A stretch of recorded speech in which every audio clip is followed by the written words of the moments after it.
Alrighty, good evening, folks. Thanks for tuning in. This is Phil Gallagher of ThrabenU University, and we're about to stream another league with red-white taxes. Things have been going very well with this build so far. Let's take a look at the numbers as of the end of the last video here. So currently we are sitting at a record of 65 and 37 in 102 matches with this build, which is about a 64% win rate. That's pretty good. It's not as high as my win rate with the deck has been, but I bombed out of a league or two somewhat recently. I'm not unhappy with really anything going on with the deck here. I did 130 matches with my mono white D&T build prior to doing this, so I think I'm going to do just a couple more to get the data set a little closer in number for better points of comparison before moving on to streaming something else, maybe the Judge's Familiar build, or maybe going back to the mono white build, just to kind of compare and contrast things and see how things are doing with the different builds.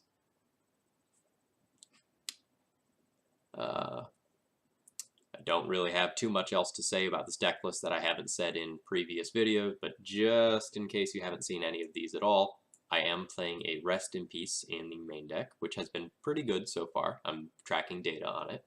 And the splash cards here are for Magus of the Moon and Pia and Kiran Nalar primarily in the main deck, as well as a Cunning Spark Mage in the sideboard. I'm just going to go ahead and get right into a league here. Sorry I didn't get to stream last night. Moto was having some issues. I waited a while to start my stream because Mark Koenig was streaming, and two people streaming D&T at the same time is probably a little bit much, so I probably don't need to do that. So I was waiting until his stream was over to start streaming, and then Magic Online had some unexpected downtime or other issues that kicked a bunch of people off.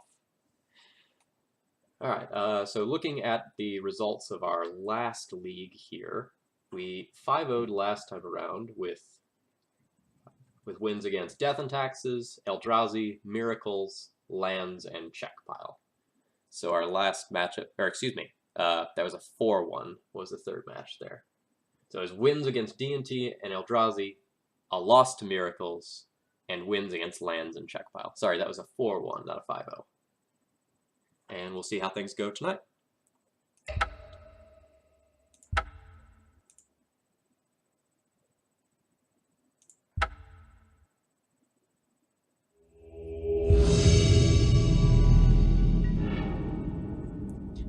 Alright, we are playing against It Is Unfair, who is probably playing Miracles, but I played him recently and he wasn't.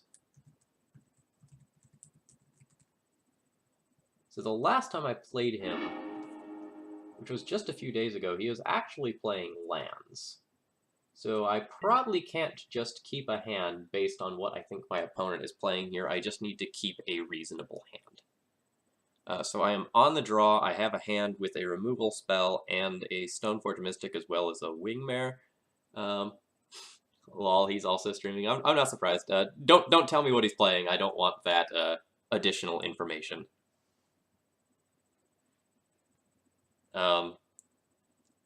So I'm going to go ahead and keep this hand. This Swords to Plowshares might not be great against whatever it is my opponent is doing. Alright, so we do get Miracles this time.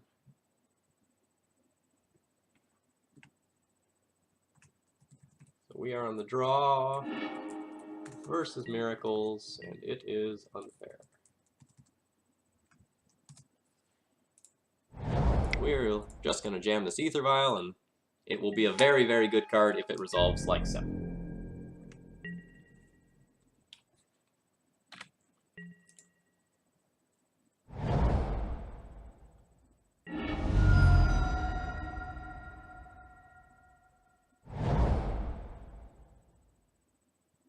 You can see a search for Escanto here. Good magic card is good. Search for Escanto is a major pain in the butt for Death and Taxes because it's a way that my opponent can accelerate out of my normal mana denial plan.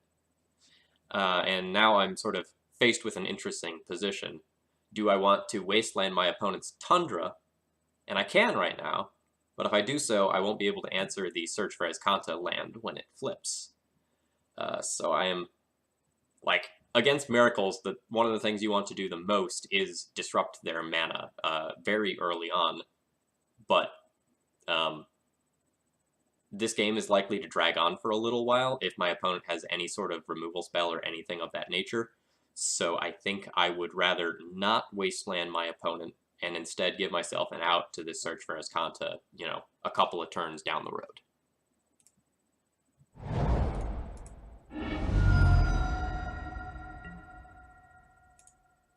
Awkwardly, that does mean in order to produce pressure, I'm going to cast this Stoneforge rather than waiting another turn to Violet.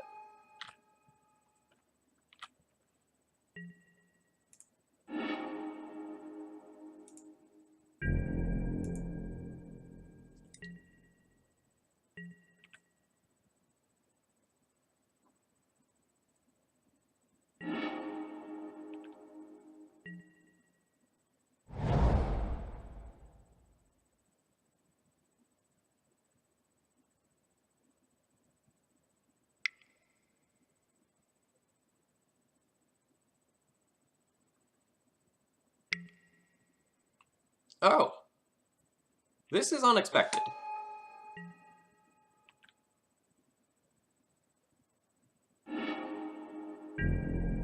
That is really unexpected. So in case, chat, you can't see that, my opponent just fetched Sword of the Meek.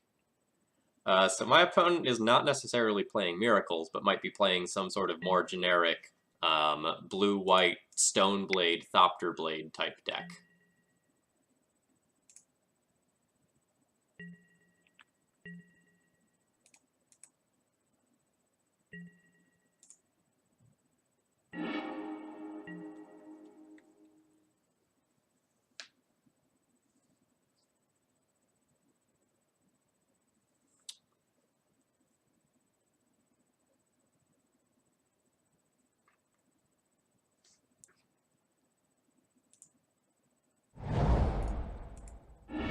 So I'm going to go ahead and fetch now, even though I probably don't need to fetch, just in case my opponent ends up trying to, like, awkwardly plow the Stoneforge Mystic at a weird time.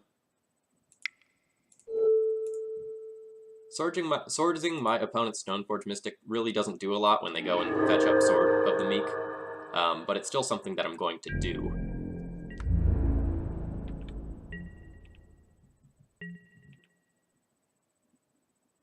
In case you're not familiar with the anticipated combo here, Sword of the Meek and Thopter Foundry allows you to gain 1 life and create a 1/1 Thopter token for each mana that you have. Essentially, you sacrifice the sword, you create a 1/1 guy, and then the Sword of the Meek triggers when a 1/1 enters the battlefield and allows you to return Sword of the Meek from the graveyard and attach it to that creature. You then sacrifice the sword again and repeat the process for as many times as you have mana.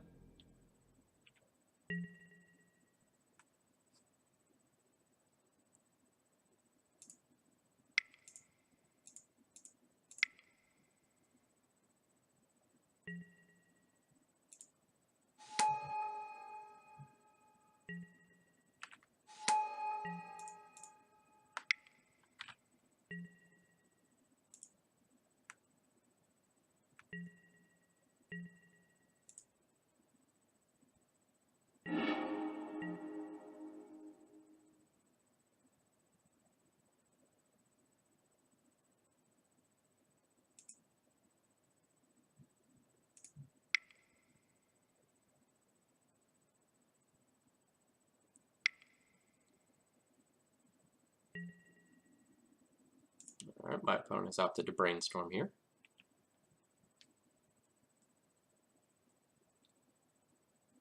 So though I'm vialing in a Vryn Wingmare, my opponent is probably responding to a potential Sanctum Prelate here.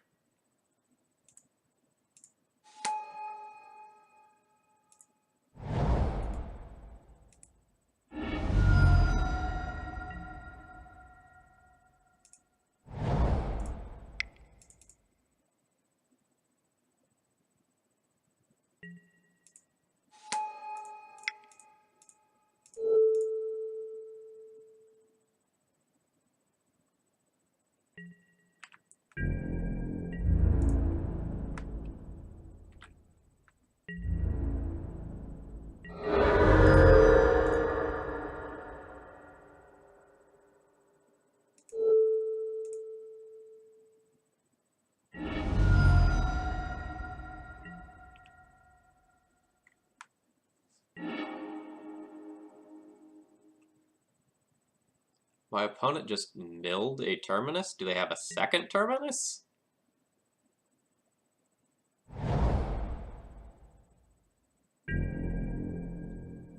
I'm confused, chat. Is that just a terrible misclick?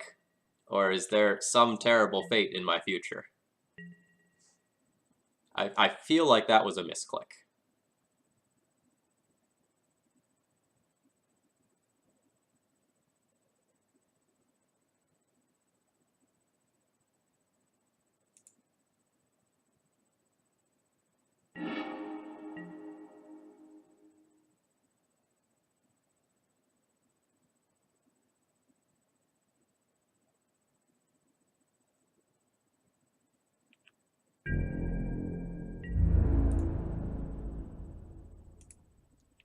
Bothro's playing Leovol's and Deaththreat Shaman, the world is crazy.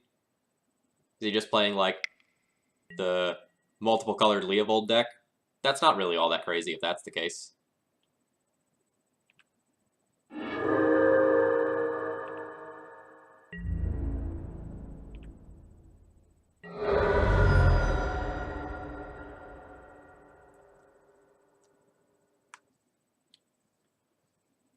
So I have the option to play out more creatures, but I don't think I will do so. I already have a ton of potential pressure in play.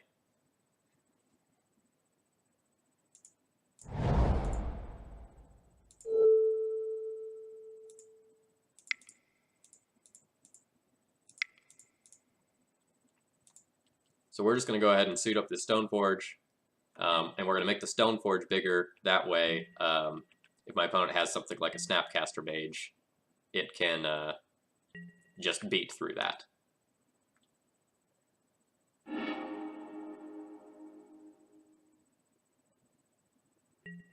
Alright. My opponent now has the Amazing Land.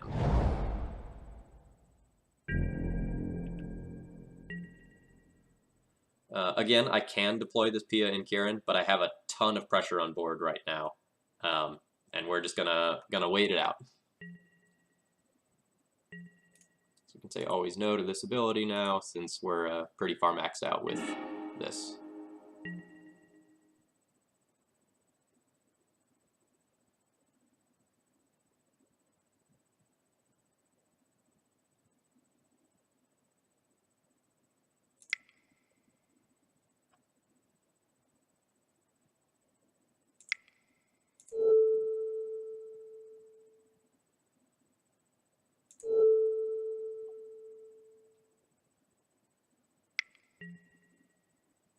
Swords to Plowshares on the Ring Windmare, you say?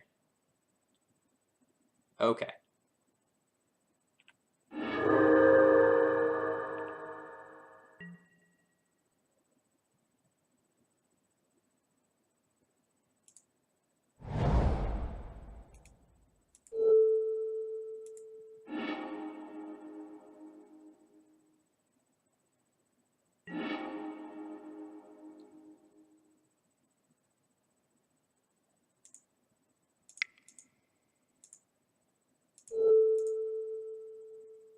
Something similar to Dark Maverick. Okay.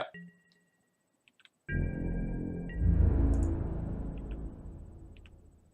find it pretty likely that something happens to this Stoneforge Mystic here. Snapcaster Swords. Yep, that's reasonable.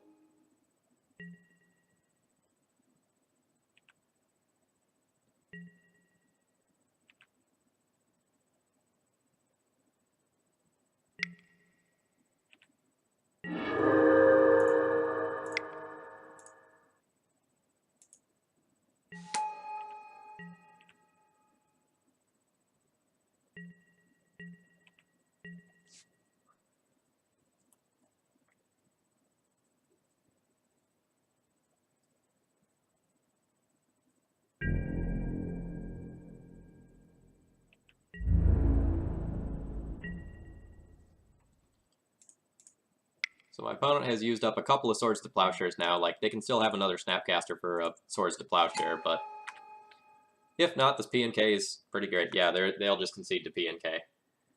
We didn't even need the Caracas there. Like, if you look, my opponent was at 9 life. I had 2 pieces of equipment on board. I was really far ahead in this matchup from very early on in the game. So even though P and K was the card my opponent conceded to, they really lost to 2 pieces of equipment here.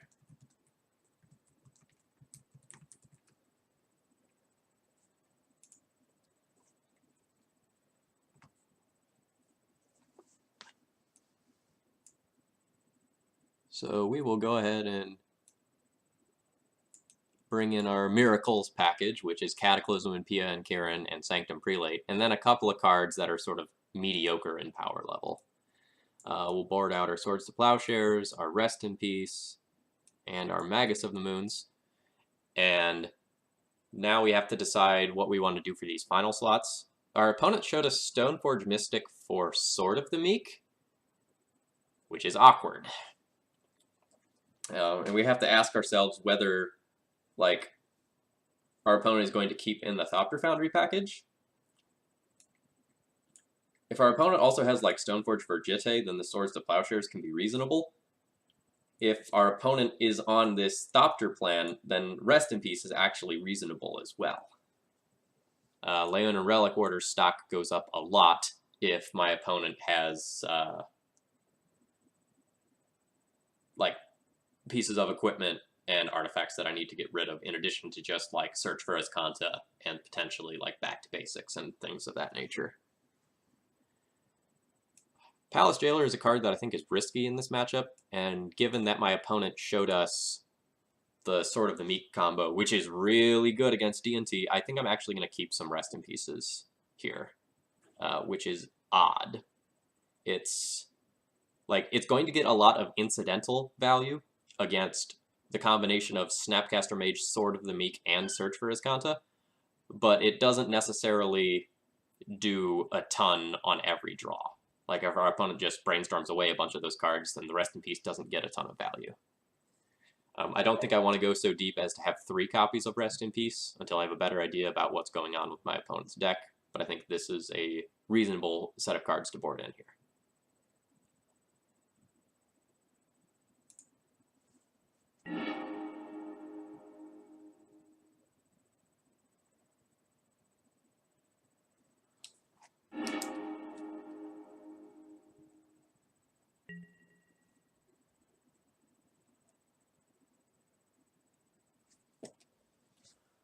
Okay, so I really need another land to make this hand work. But this hand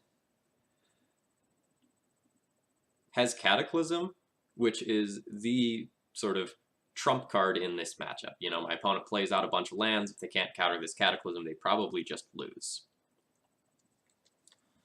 But right now I can only cast one of my cards. So I'm going to go ahead and ship this one back. Aether Vial is important enough in this matchup where, like, a 6th land Aether Vial hand is just going to be better than this hand, even if we rip another land. We are immediately punished with a no-land hand.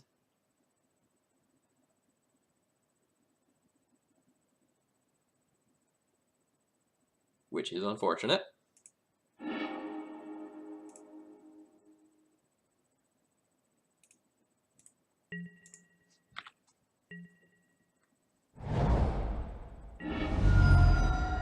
If that first hand had an Aether Vial instead of any one of those spells, I probably would have kept it.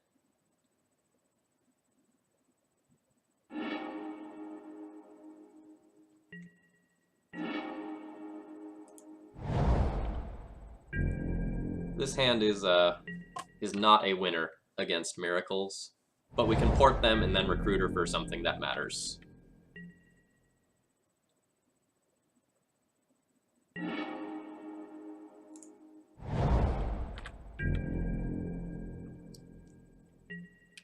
Since I'm not likely to play anything that I really care about getting Sorged in this next turn, I'm actually just going to port their island. If they want to Brainstorm now, great, but this will stop them from playing any, like, main phase blue card, like Search for Azcanta or Ponder.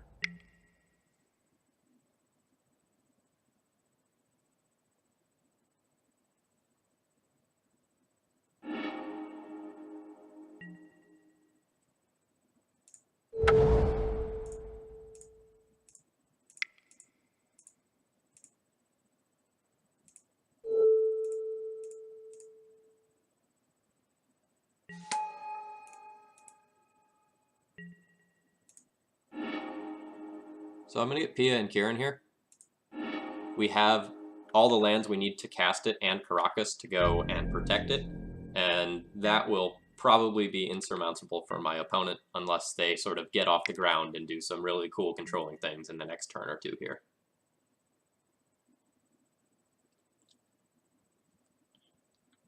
It is currently my plan to cast Flicker Wisp on my turn, targeting Recruiter of the Guard, and not attack in with the Recruiter of the Guard to offer the trade with the Stoneforge.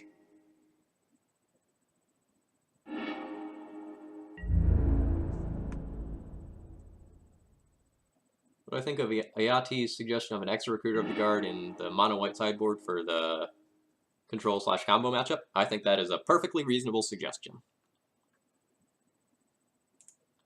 It's not something that I've really tried, but I think it's good. So I'm going to cast this Flicker Wisp, target Recruiter, and expect this Recruiter to immediately get Swordsed.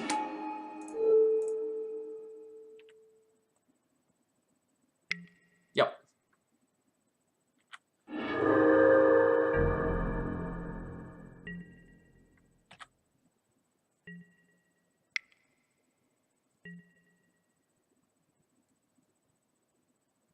Solway Goblin Lackey, thanks for stopping in again. We are currently up a game against It's Unfair, playing Miracles with Sword of the Meek.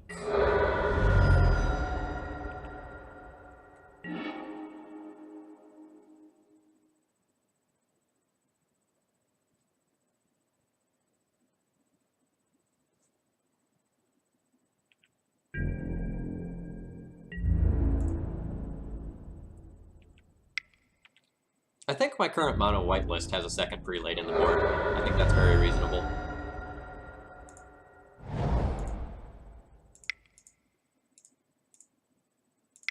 Alright, and now the fun begins. We're doing the Pia and Kieran Nalar dance. It is a great dance for me. Do I usually bring in Rest in Peace versus Miracles now? No, definitely not. My opponent showed us Sword of the Meek in Game 2, and that is a scary enough card where I want to have answers to it because I can't beat it under normal circumstances. Also, I hear no sounds. No one else has told me they heard no sounds. Is it anything silly like your Twitch is muted or your computer's volume is muted? Because those are two separate things. When I did my audio check earlier, I was okay.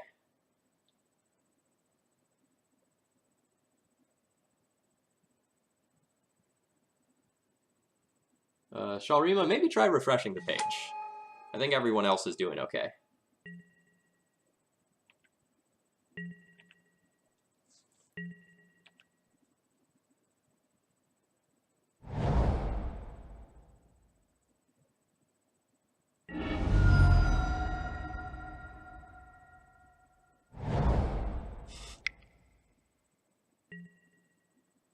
I'll admit that I haven't done the Krenko dance before.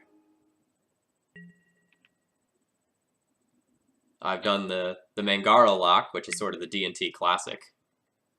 But I have not done a lot of work with Krenko Mob Boss. Yeah. Like, if our opponent has a Terminus for this following turn... Ooh, no, my opponent shuffled. It's unlikely they'll have a Terminus now. I am fine with taking a hit from that Snapcaster.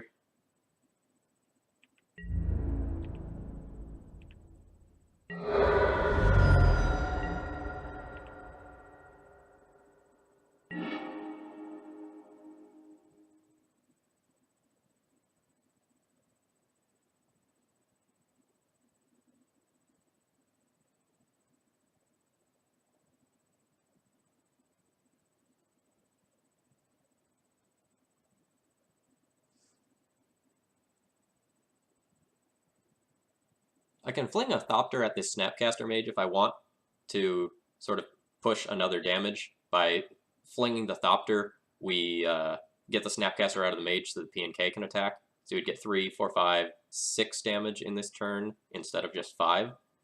And also get an opposing body off of the board. Doing this will still let us keep up Caracas. see. So it'd be 3 mana to do that. I can have 2 mana to cast Rest in Peace, 1 mana to keep Port up as well. Or, excuse me, to keep Caracas up.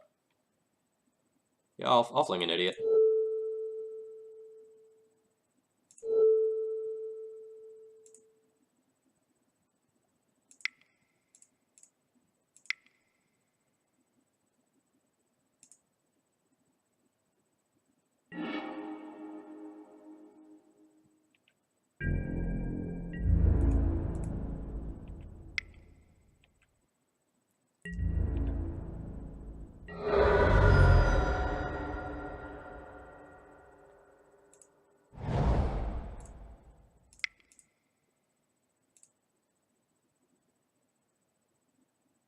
I really like chucking artifacts at people to do lethal damage. I agree. That feels pretty great.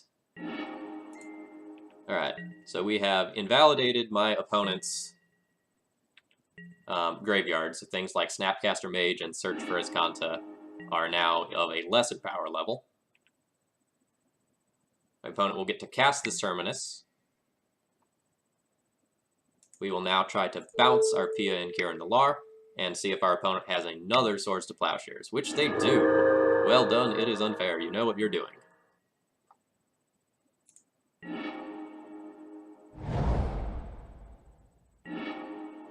So my opponent has 6 cards here, and I don't really have anything going.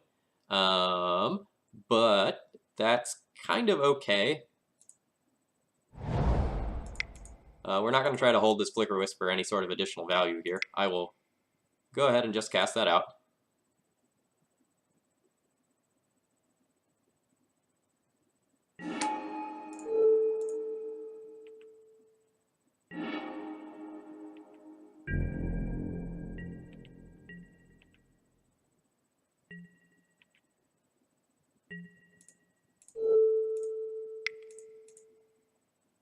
Yes, we do have a second P and K in the deck. So if we get another Recruiter, we will go and get it again, and my opponent has to live through this terrible, terrible situation once more.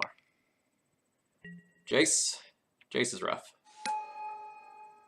My opponent will likely just take the unsummon mode here. Yep.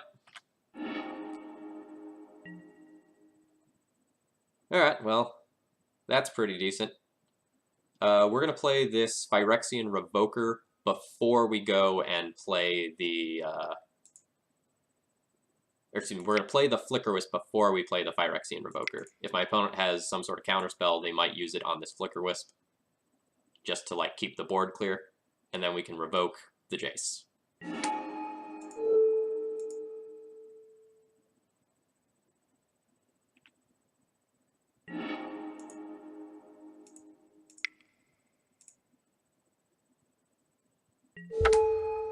I agree. Top quality draw.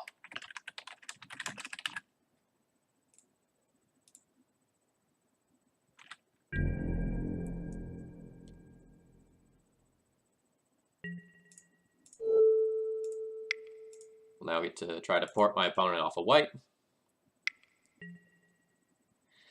Rough!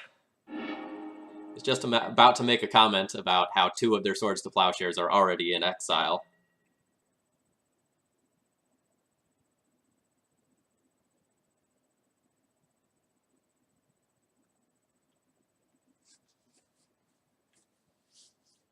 If my opponent feels like safe enough to just brainstorm instead of like either bouncing this Flicker Wisp or Fate Sealing, then they likely have some answer to this Flicker Wisp. I don't expect it to live. Or at least I don't expect it to connect with the Jace.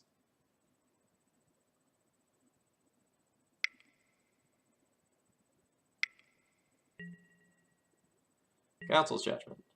My opponent votes for Flicker Wisp. I am also going to vote for Flicker Wisp. Alright. Land. Not a great draw.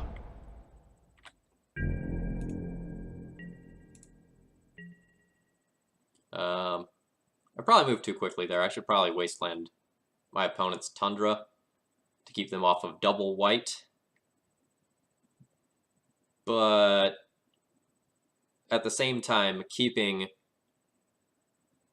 this wasteland for a search for Azcanta. No, they're they're not gonna flip.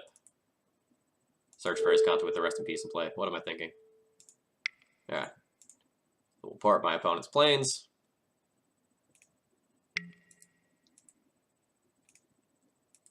I will go ahead and wasteland their tundra on their turn instead of my turn because I'm dumb, but it doesn't matter.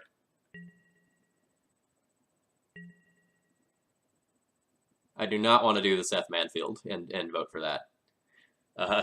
For anyone who doesn't get that reference, the weekend or two after Council's Judgment came out, I had a feature match in DC in around round 6 or 7 of an Open against Seth Manfield, where he was totally confused about how that card worked. And so he had a true name and a jite, and I think I voted for the jite, and he voted for the true name. And so I got a 2-for-1 with Council's Judgment on camera. Alright, so my opponent has a Batterskull to fetch up this time around. Well, I have fun toys too. I'll try my Stoneforge Mystic, which is probably just going to promptly get counterspelled. Oh wow, it resolved.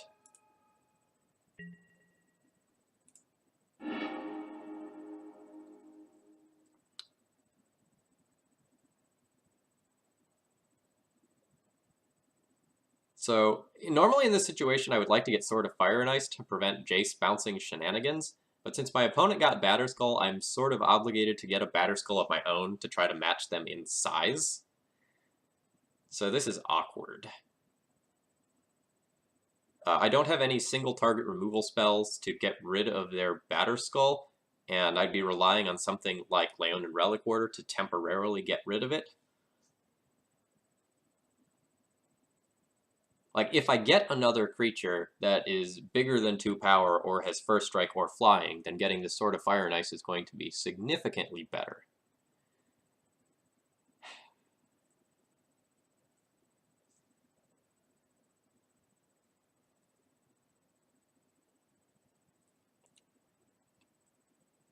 Jace unsummoning all of my creatures forever, though, is really bad.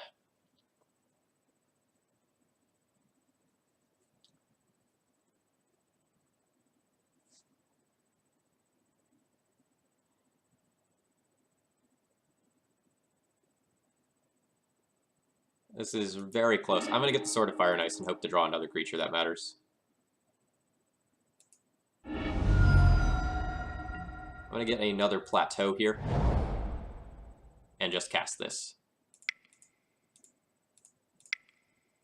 My opponent probably would have countered this Stoneforge if they had a counterspell.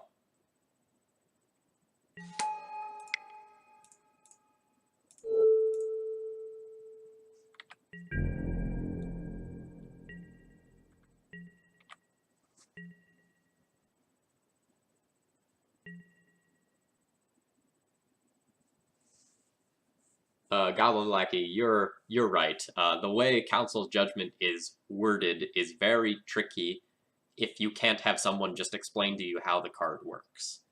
So Seth Manfield, when he got the judge call, the judge essentially couldn't tell him practically what happened. The judge basically could just read the card back to him and ask him if he had any questions about it.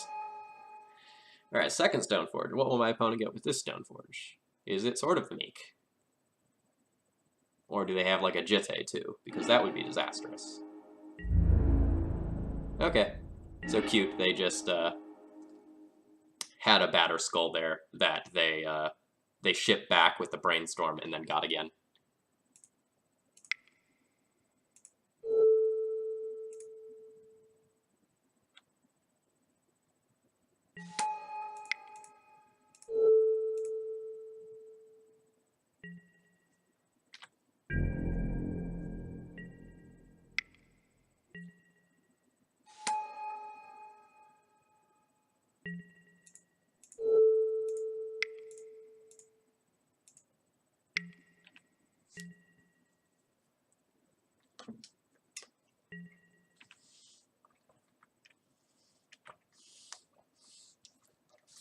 This match here has, this game, excuse me, has probably slipped out of our reach.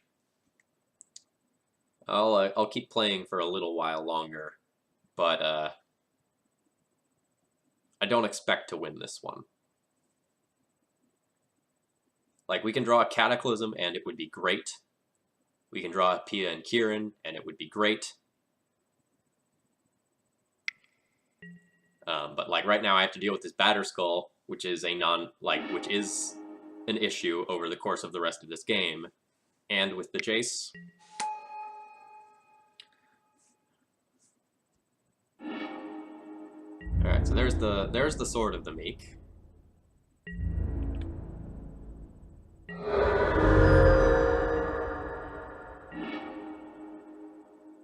All right, drawing land is not good.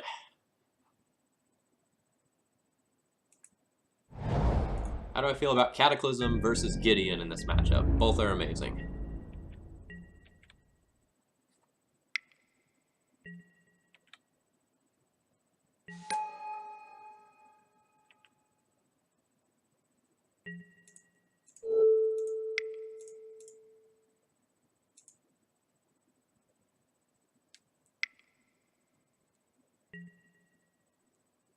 Oh, there goes my rest in peace. That is not a good sign. So my opponent has gone for the rest in peace over the sword, meaning that they might just have the Thopter Foundry. I'm not gonna time out.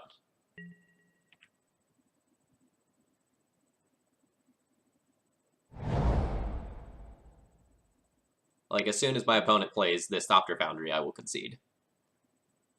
Alright, I'll take one more draw step to see if my literal next card is Cataclysm.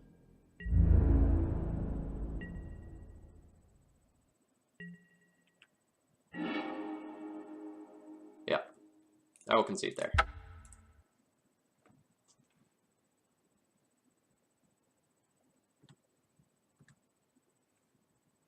Alright, so we were on the draw for that game, and we lost. So we mulled to 5, and so we were behind from the beginning. And what really turned the tide? It was an unchecked Jace, I suppose.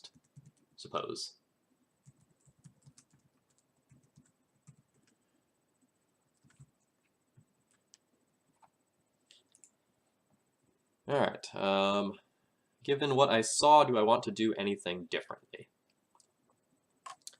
So I know that my opponent has Thopter Cabo. I know that they have Stoneforges and a Batterskull. And I know that they have the usual shenanigans of, like, Terminus, Jace, and whatnot. I have 2 Rest in Peace in currently. I don't think I want to go up to a 3rd. I think that's overly ambitious. I like most of the rest of what's going on here. Jitte might be a little bit anemic compared to a lot of the other cards in the deck right now, but it's still a piece of equipment. It can pick off Stoneforge Mystic and Snapcaster on the opposing side of the board.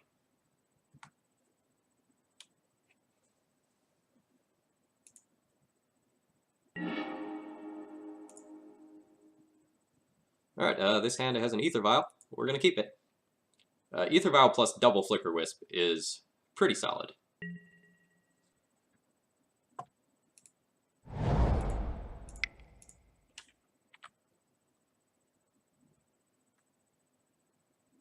Yeah, my opponent's deck is spicy. My opponent is also well prepared for this matchup and how I'm boarding by having multiple disenchants. Like, I saw 2 different disenchants that game. And not Snapcastered either.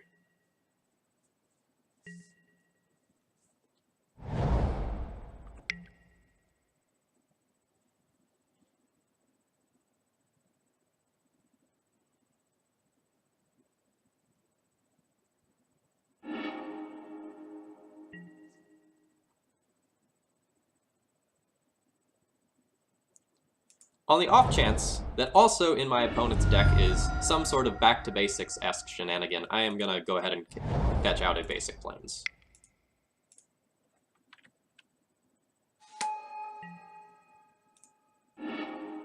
And I'm going to fetch Sword of Fire and Ice first, as my opponent has those Thopters and Snapcasters and Jace that I'm all not going to want to just throw cards away at.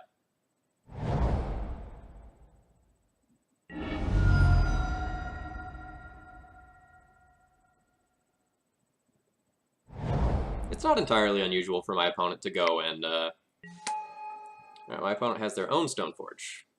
This will probably just get a Batterskull. Nope, nope, that one goes for a Sword of the Meek very early on.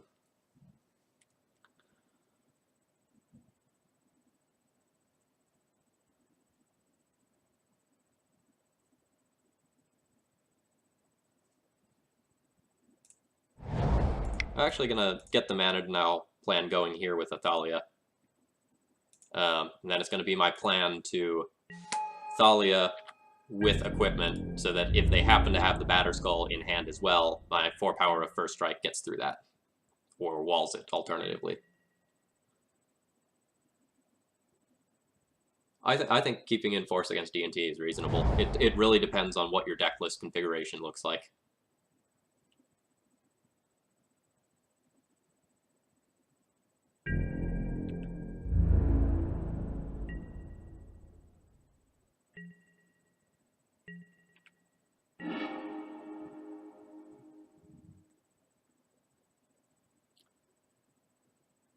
So if I go for the Thalia, equip and attack this turn, actually, my opponent will be able to just Swords to Plowshares the Thalia, and it won't be protected.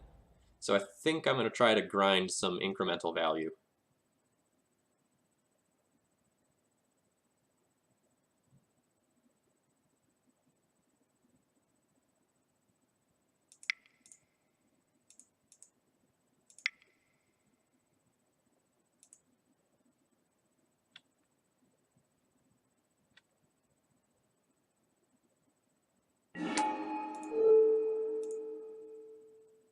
And if my opponent decides that they want to Swords this, then I get to attack in with Thalia safely.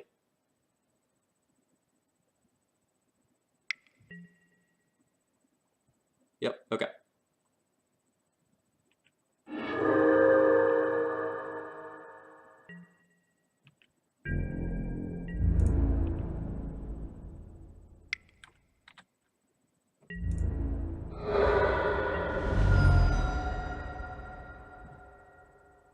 Yeah, New Miracles does have a lot more card advantage than Old Miracles. Like, Old Miracles had more card selection, New Miracles has more card advantage.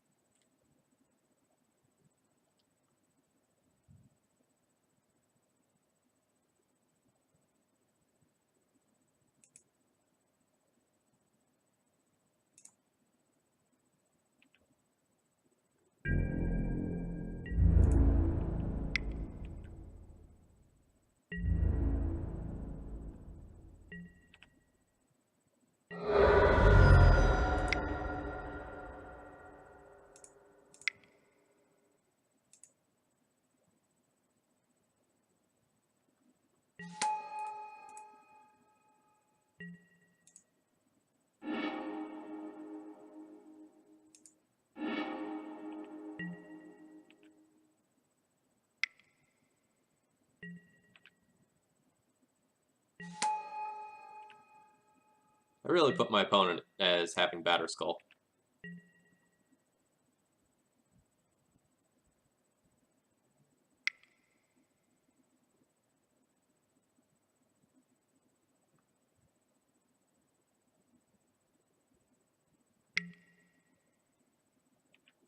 Oh great, it's Softer Foundry.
Alright.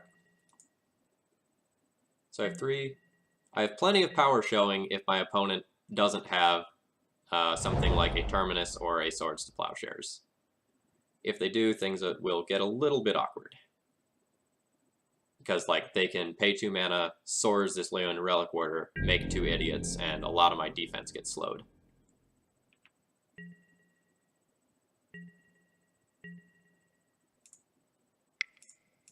We also do have to drop the shields on Thalia here. And I'm going to go ahead and put this sword in rather than the Batterskull, I believe. Although if I can just Batterskull now and then use my mana to make it pro-blue... Yeah, I lied. Batterskull now.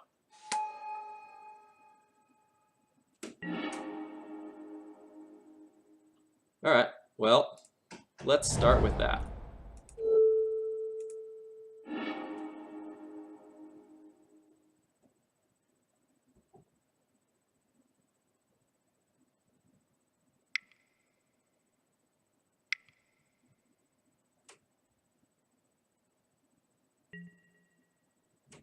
Alright, so they get a Snapcaster, Swords to Plowshares.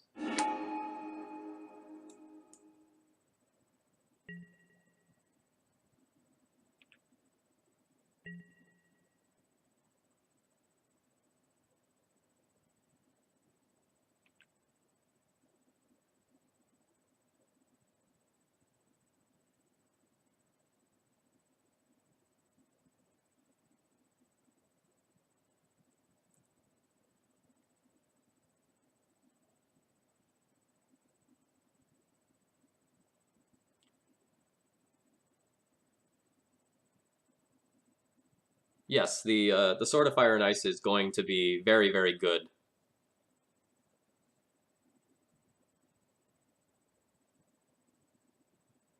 Against the Thopters if my opponent has the opportunity to get this Relic Warder off the table. But if they point it at the Relic Warder, I think they're just dead, right? Because I can put the sword on the Flicker Wisp, and that deals 7, 8, 9, 10 if they chump the Batterskull.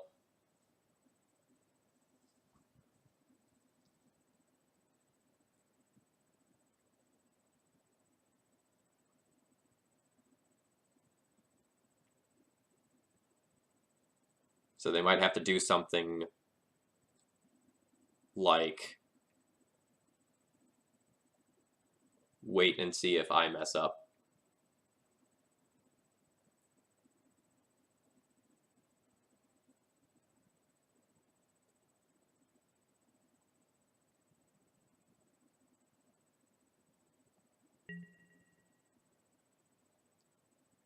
Okay, so they're doing it targeting Thalia to see if I will bounce it and then not equip a sword. I will not take that bait.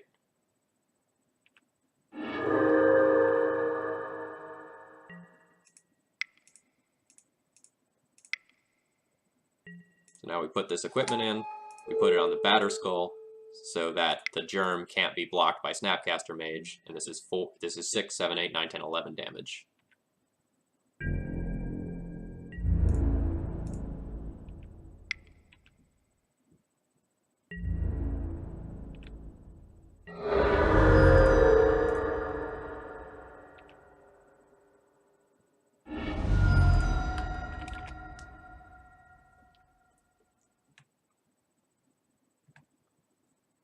So we're on the play for that game, and we win.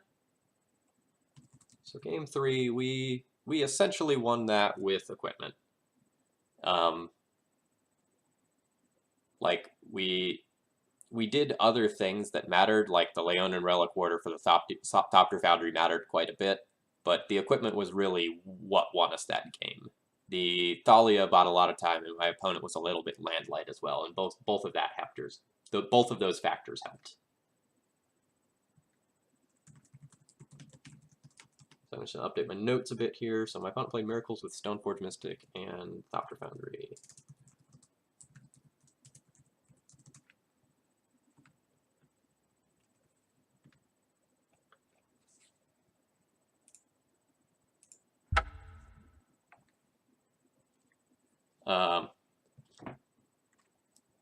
So I have to make a note to myself to watch the other side of that matchup later. It is unfair. Because I'm interested to see it from that perspective. Like, there might have been a couple of times where my opponent was doing things that I didn't see. And so if I have the opportunity to see, like, what they're talking about and their decisions, I think that'll be super interesting. You can learn a lot by watching both your own matches as well as your opponents. Like, I talk to my opponents a lot after matches to just see, like, hey, what was going on here? Why did you do this? Because there might be things that look like a misplay to you that you actually just didn't know something about their hand or deck. Yeah, the Thopter Foundry there is not scary because of the little tokens they're going to produce, but because of the life gain that Thopter Foundry represents. It spirals out of control very, very quickly. Like, if my opponent has 4 lands there, and every turn, creates 4 guys and gains 4 life, and keeps drawing into lands, you know, all of a sudden with a timely Swords to Plowshares or something, my hand can just fall apart.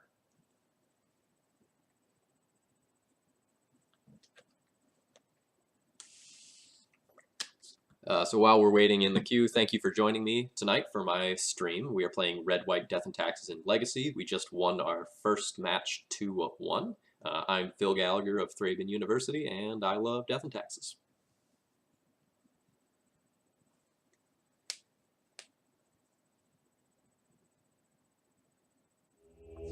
Alright, there we go. Alright. So we're playing against, I won the die roll. I would like to play first. We are playing against Trip 14.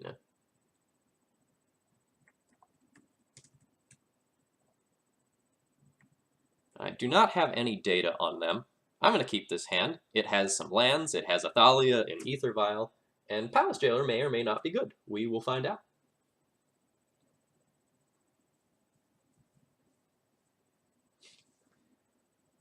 Foil Wastelands and Comic Con Gideon just came in.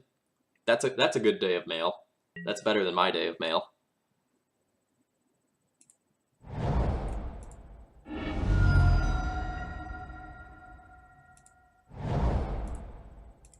So my day of mail was an exemplar packet. I'm currently a level 2 judge, and I got an exemplar award. So I got Door in the Siege Tower, Spellskite, some weird commander artifact rock that I don't know the name of, and Pendlehaven in my judge packet this time around.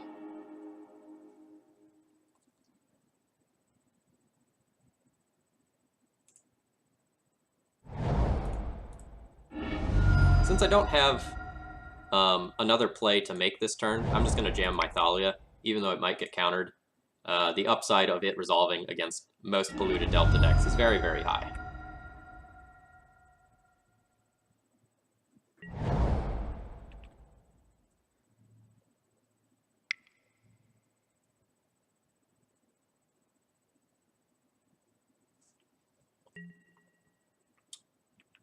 Yep, that's fine.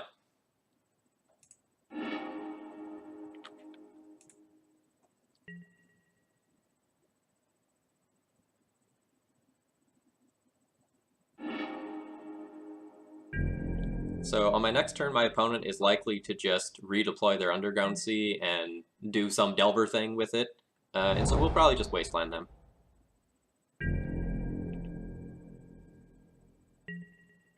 Let's see if we can get stifled here. Stifle? Stifle me? Didn't stifle me.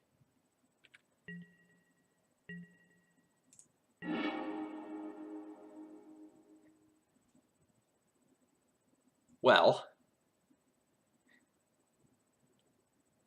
I'm going to wait one turn on this Magus. This Magus coming off the Vial is going to be a relative surprise to my opponent, and is going to be pretty rough. I'm okay casting things into Daze and Force at this point. I think this Magus of the Moon is going to be the Haymaker punch to my opponent next turn. So I'm going to Flicker Wisp and just put a card on board that they need to start answering. It also lets me flicker my wasteland so that if they end up fetching, I can wasteland them.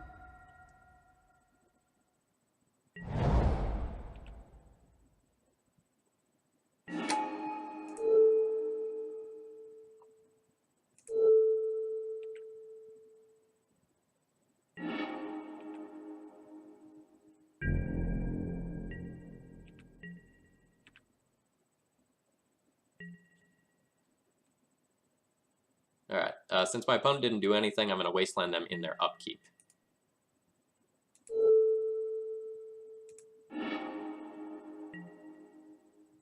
Alright, everything's just working.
Alright, we have Magus of the Moon then.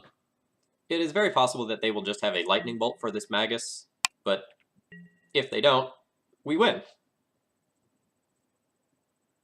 Seems like a good place to be.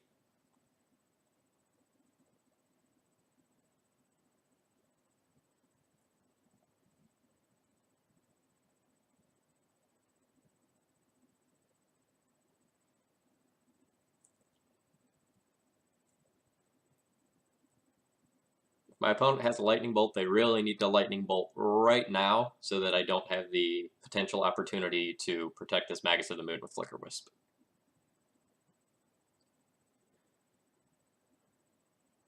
But my opponent is probably just crying to themselves right now if I were to venture a guess.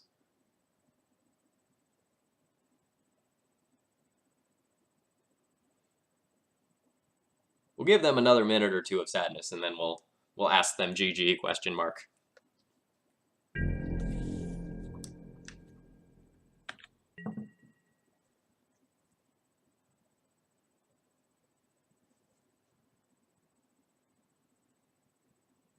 Hey, Jazzy5150, I'm glad to hear that. You will not feel like you wasted money on Magus of the Moon and Pia and Kira. I am a very big believer in that. All right, my opponent has just scooped it up. They have conceded. All right, so based on everything we saw, we believe our opponent to be on Grixis Delver. We were on the play for that one? We were on the play for that one. Against Trip 14. Win with Magus.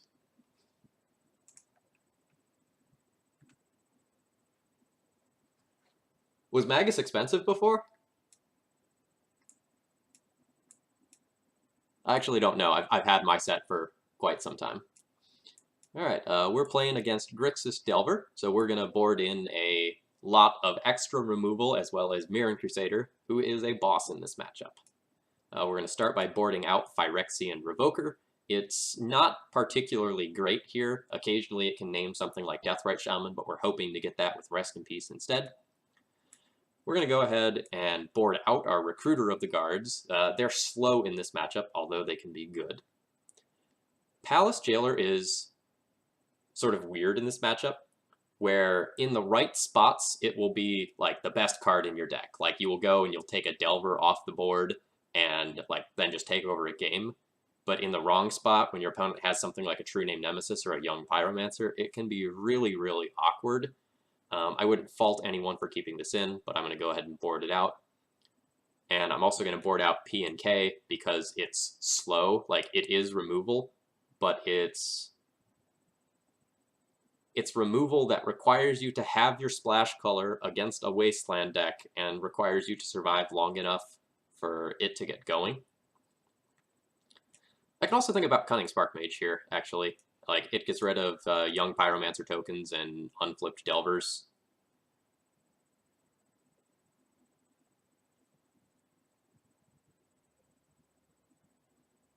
But I don't really know that there's anything I want more than...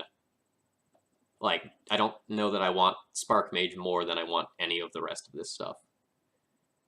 Like, if I was keeping my recruiters in, I might bring in the Spark Mage. But as is, I think I like this. The thing about the Spark Mage is that it doesn't necessarily answer everything. Like, it doesn't answer a Delver once it flips, it doesn't deal with a True Name, it doesn't deal with a Deathrite Shaman. This is the, like, pretty much literal ideal perfect hand for this matchup. We get to curve Aether Vial into Rest in Peace, followed by Stoneforge Mystic and Thalia off of Vial, and our opponent mulliganed. Like, the only way this hand could be better is if we had a one-drop removal spell as well. This is very, very good for us.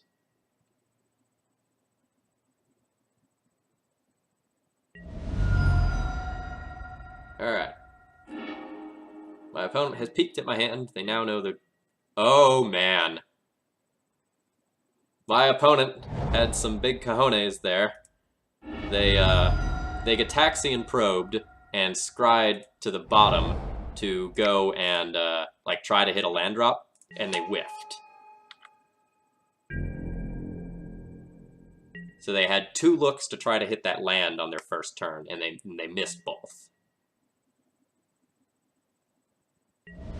Ooh, going deeper with Gataxian Probe. Oh, poor opponent. I feel so bad for you. I feel so, so bad for you. Oh! Oh, gosh, chat. My poor opponent. Did they still miss? I'm gonna give my opponent my sympathies.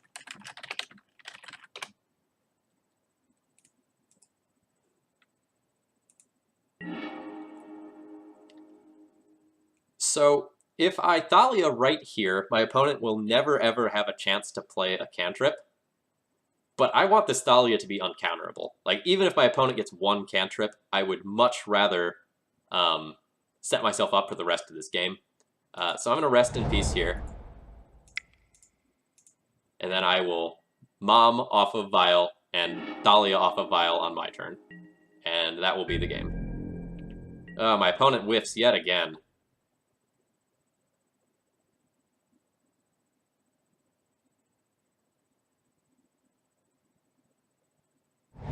Oh, hey! My opponent has a land. Oh, nice Deathrite Shaman, opponent.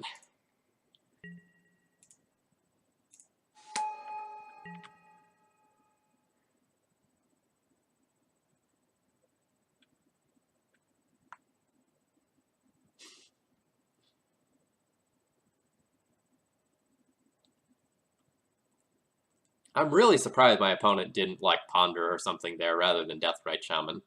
This really makes me question, like, what's going on with their hand.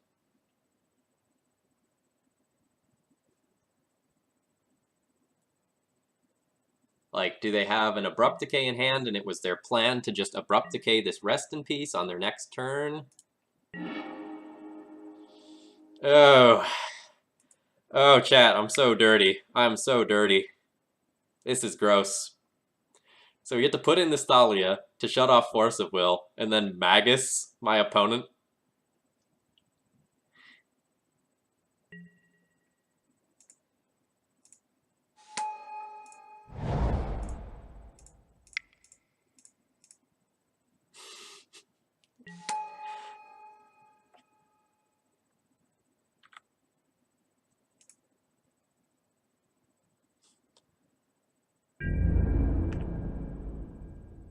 My opponent has accepted their fate. They just said, you know, it happens.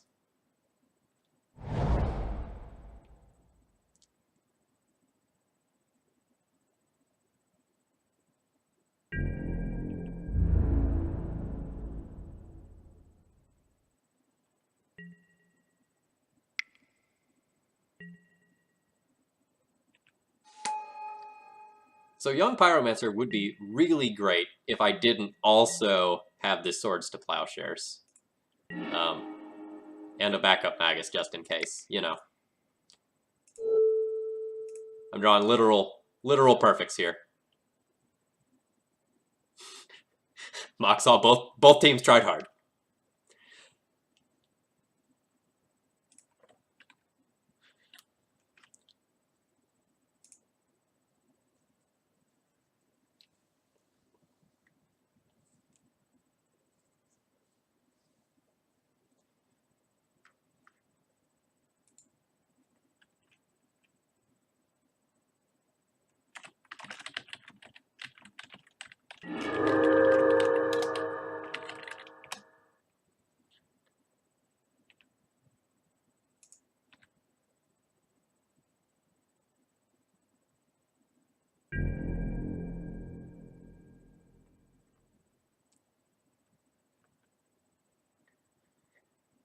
So what hypothetical cards could my opponent play to get back in this game?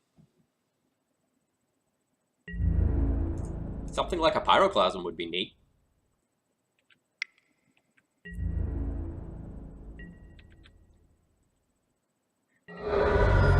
Pyroclasm in the Delver deck. Like, I know that's not going to happen, but...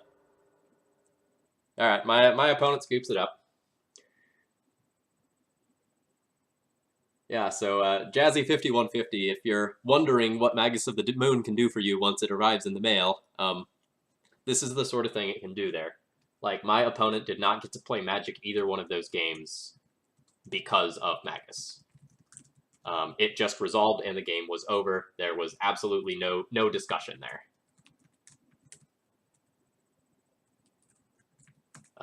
That is the power of the Splash build. The Splash build gets a lot of free wins that the Mono-White build simply does not get. You know, that doesn't inherently mean that the Red-White build is better, but sometimes you get the free roll wins there. The Mono-White deck doesn't get that as often, except when you get paired against something like, say, a Bug Delver deck when you're on a 4 Crusader build. Like, it's hard to lose those. Moxall, like I said, our hand could not have gotten much better. Like, we had the literal perfect Vile Curve, we had the Rest in Peace for the Deathrite Shaman, followed by the Swords to Plowshares for the Young Pyromancer that otherwise could have done some things, or at least, you know, held back some amount of my board.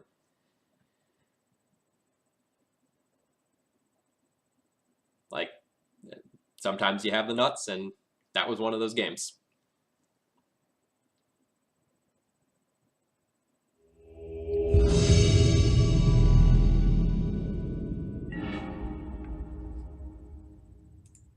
We're playing against S.S. Nelson.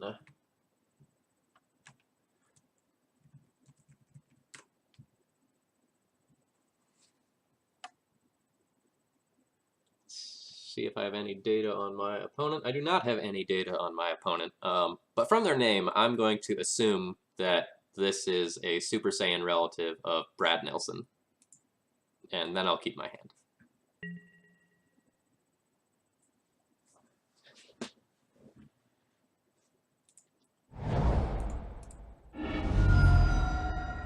This is a pretty solid hand. It has a good mix of cards that matter in various matchups. Like, we have Revoker for a combo matchup, Swords for a fair matchup, Vial for a control matchup, and Sword of Fire and Ice is something that matters a little bit later.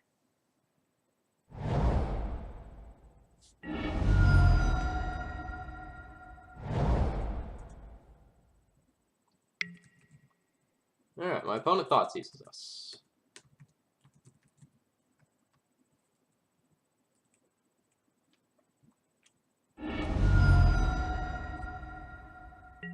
Alright, they took the Swords to Plowshares.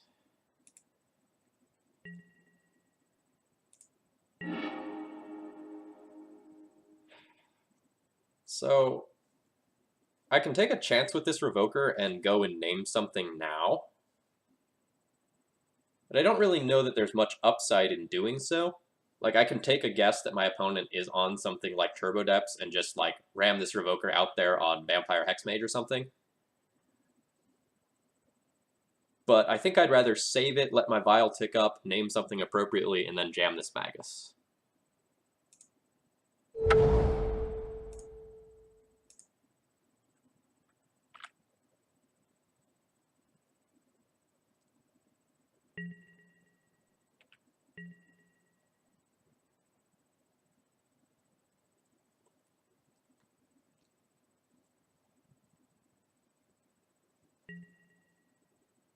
Okay. Chat, there is a Mishra's Bauble in play.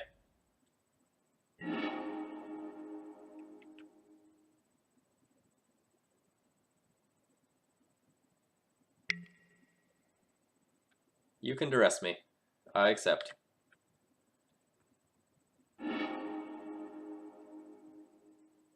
So I like Mishra's Bauble is a little weird.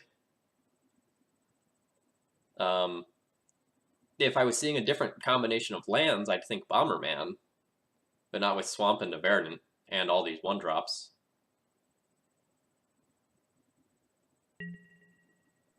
Legacy Death Shadow with Mishra's Bauble, though?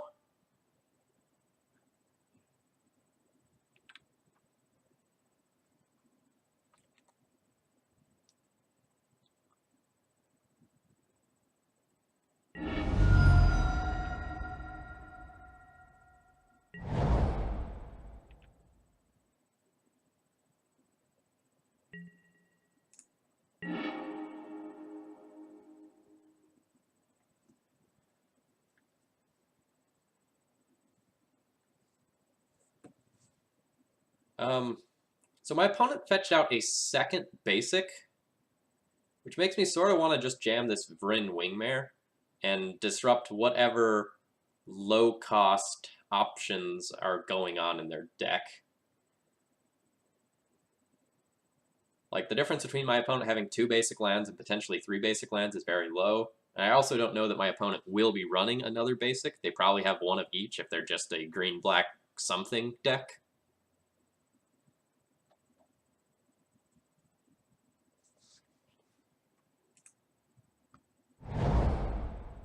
I agree, this is an odd one.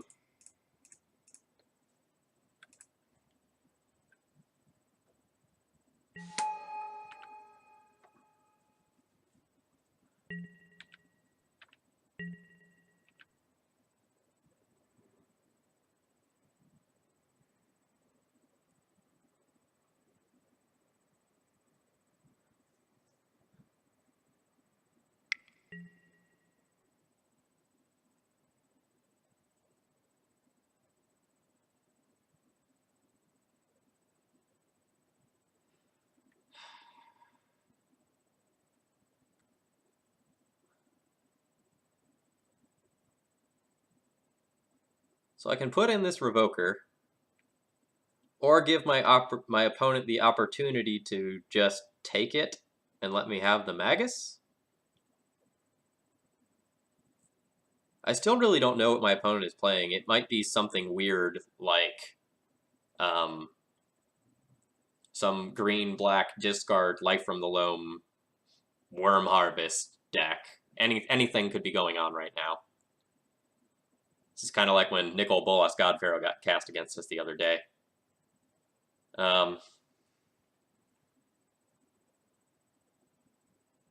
It's a weird spot, but if my opponent wants to take the Revoker, I'm going to let him take the Revoker and let us have the Magus.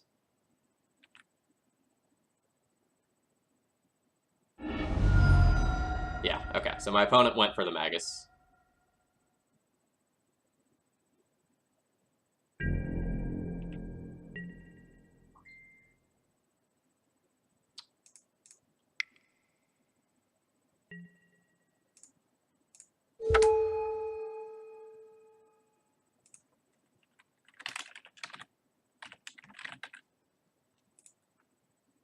Yeah, in lack of other information, I think naming something like either Liliana of the Veil or Vampire Hexmage is probably best here. And I'm going to try to operate under the assumption that my opponent is just a Depths deck. That's what makes the most sense to me so far.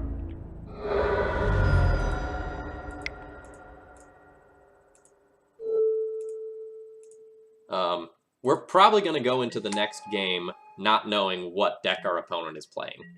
Like, the double taxation creatures here are probably just going to lock them out of the game.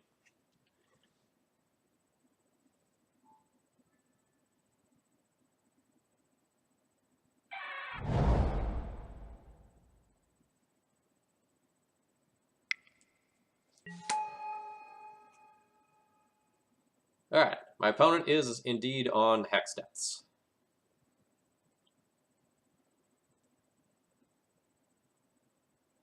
So our play of Rin Wingmare over Magus was not a good play.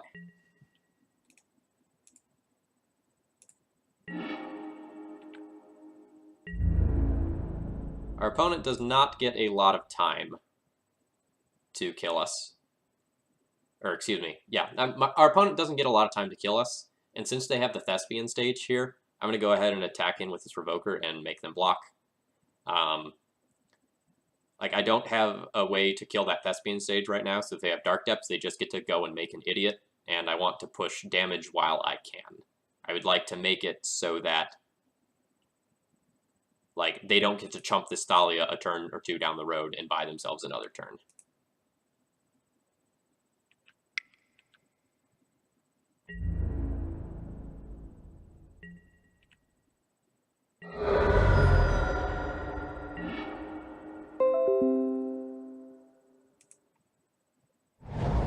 Thank you, Windows Defender. Good job at defending.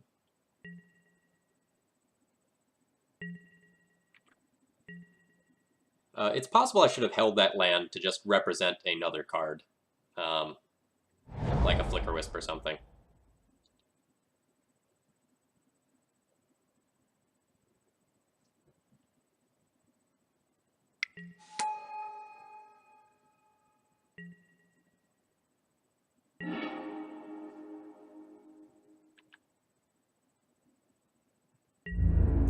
So my opponent is likely to just jump block the Thalia here and go to 4.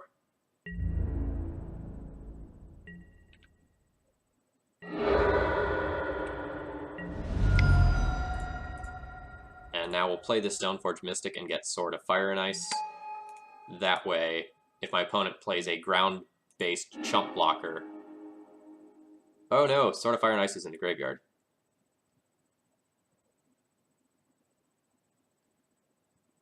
It's unfortunate. Then I'll just get Jitte.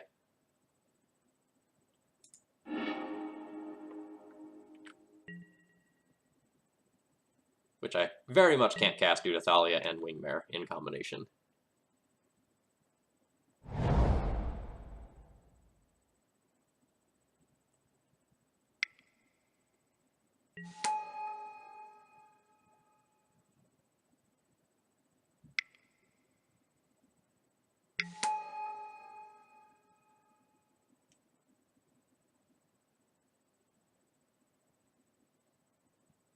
Alright, so they have needled that.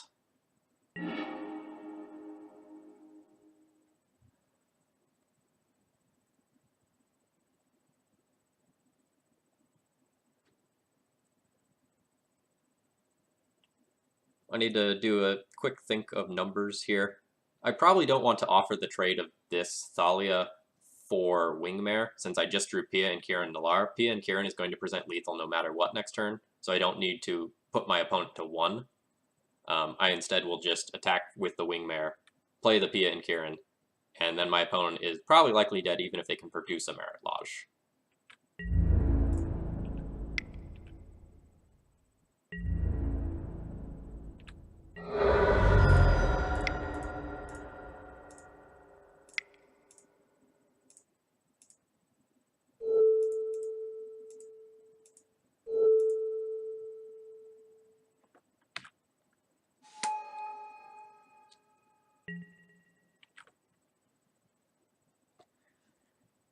If I were my opponent, before conceding, I would probably remove all of the counters from my Ether Vial, just to send a message. Yeah, so if it made it to my turn, I would attack in, and, you know, the moment it looks like my opponent has anything, I will just fling a Thopter or my Ether Vial at them for lethal. Alright, so my opponent is playing Turbo Depths. We are on the play, and we win. So, game 1, win with Mana Denial, despite not knowing what OP was on for a little while.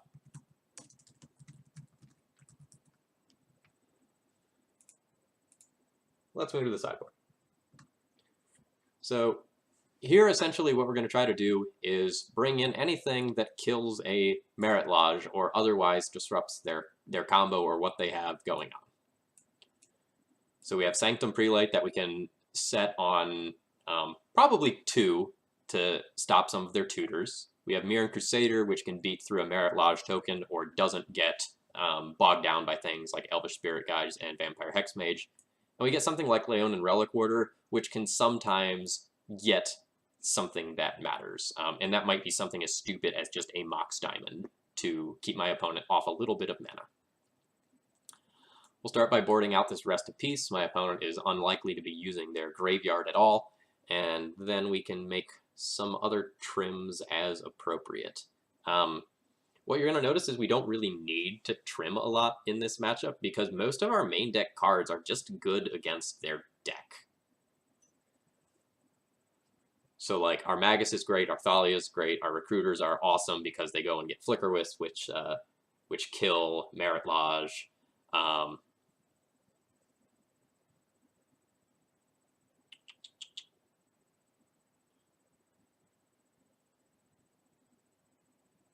played this matchup a ton with this build. Like, it's possible I also just want, like, Pia and Kieran as well to just make infinite chump blockers so that a Merit Lodge can't actually kill us.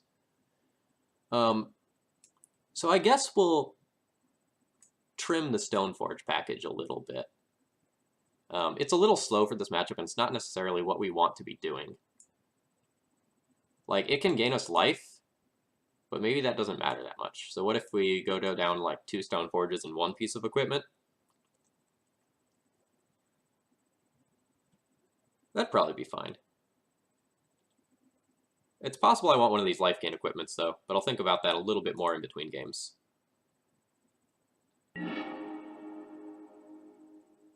Tonic Booth says, with the new Blood Moon rules update, Magus could be dangerous. Sure, you're absolutely right. Let me explain what he means by that. We're going to keep this hand. Like, it has a Thalia, it has a Karakas, it has a Stoneforge. That's all fine. If our opponent goes and does something like a Duress, they don't really bother us. A Thoughtseize getting this Thalia is slightly annoying, and now our opponent knows about the Karakas, so they'll know they have to play around it, and they can Pithing Needle that. Did I really just submit a 62-card deck? That's super unfortunate. No wonder my numbers didn't feel right.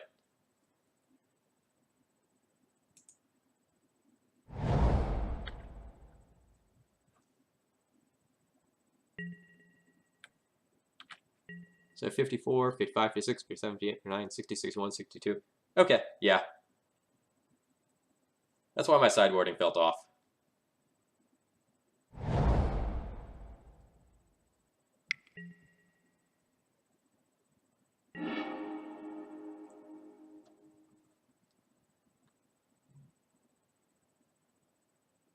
So I could go on the Mana Denial plan from very early on and start porting my opponent, but the port isn't the best in the face of this Sylvan library, which is just going to let my opponent draw additional lands, and my opponent has a fair amount of them. So I'm going to go ahead and just get this Stoneforge.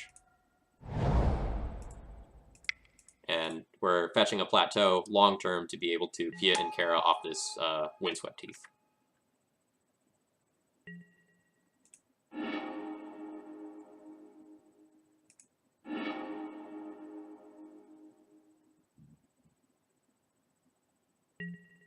So Doug's, we're actually playing against Turbo Depths, not regular lands.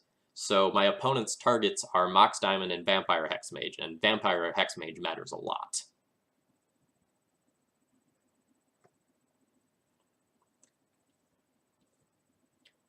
I'm gonna need to start thinking about what I want to put this Sanctum Prelate on if I get the opportunity to do it.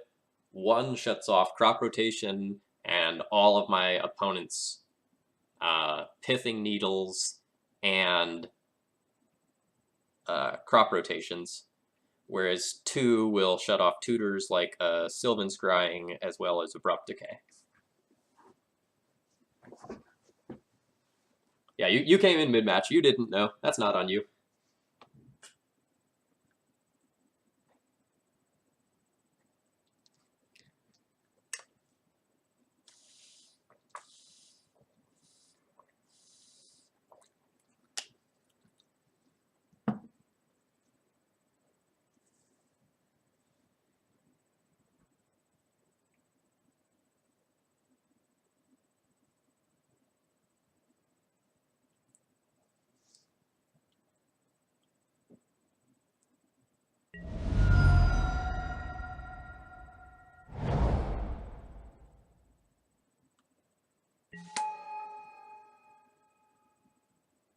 Add to the list of Revoker targets Lotus Petal. I forgot about that one.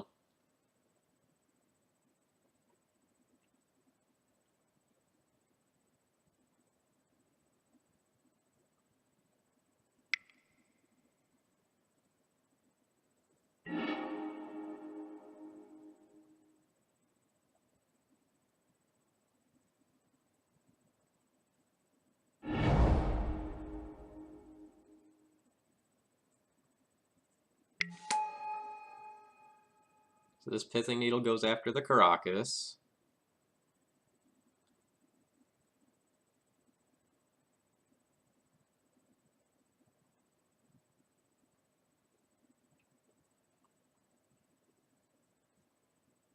So thinking about the Prelate more, if I put Prelate on 2, it stops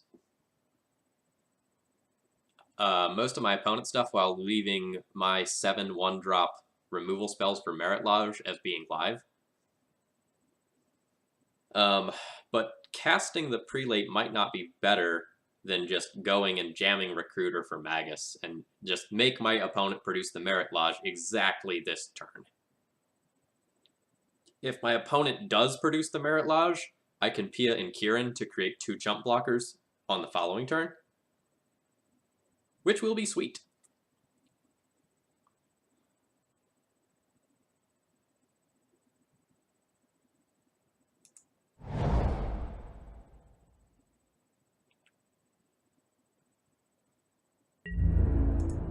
I don't think I want a Recruiter for Wisp.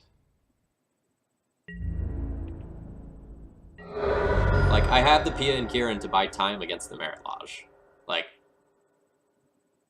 that buys 2 turns against a Merit Lodge. That's pretty good.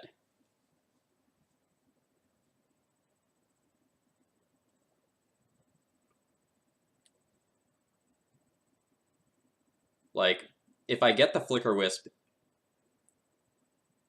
I could just get Palace Jailer.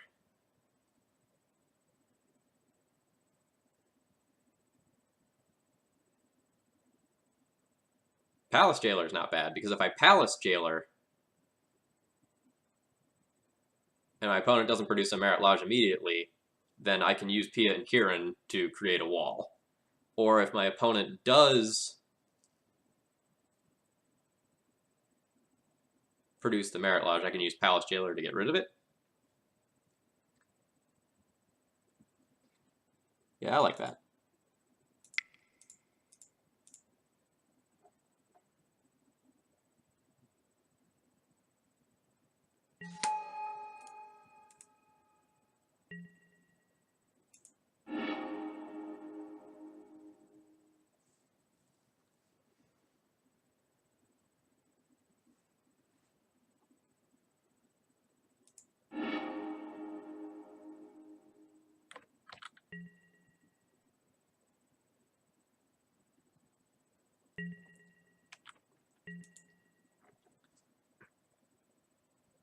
The Pia and Kieran tokens do a lot of weird things in Legacy that you wouldn't really expect them to do. Like, playing around Sarigi step for example, is one of those things. Now, my opponent has already used that this game, but that's something you have to worry about normally. Both your opponent just like playing it and getting in there through like a white blocker, or crop rotating for it.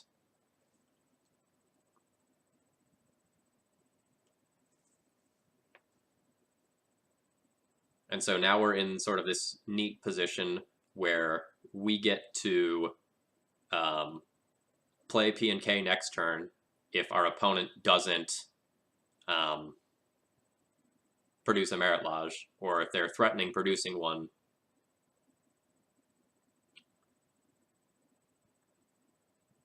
Sorry, I completely lost my train of thought there. We're in an okay position.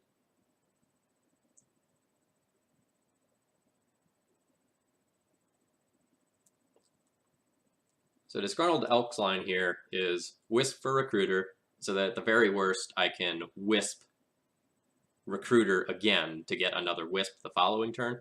And there's absolutely nothing wrong with that line. That's a great line. If my opponent is taking this long to think, they're probably not in a great position.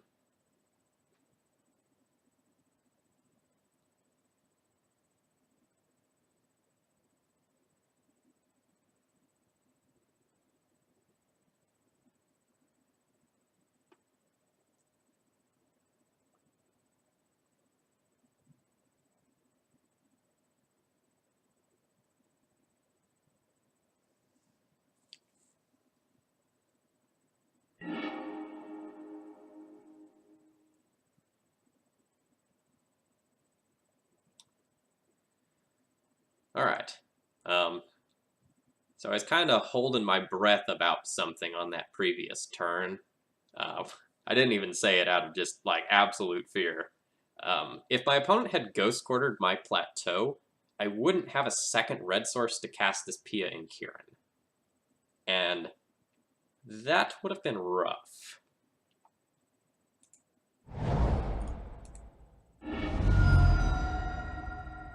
Senior Larson, thank you very much. I'm glad you're enjoying the stream. And again, we're going to do all of this pre-combat just to make sure that my opponent doesn't like figure out the line of take me off of double red right now. I don't actually care about either one of these creatures, so I am fine attacking in and throwing away one to let my opponent force my opponent to make the Merit Lodge right now.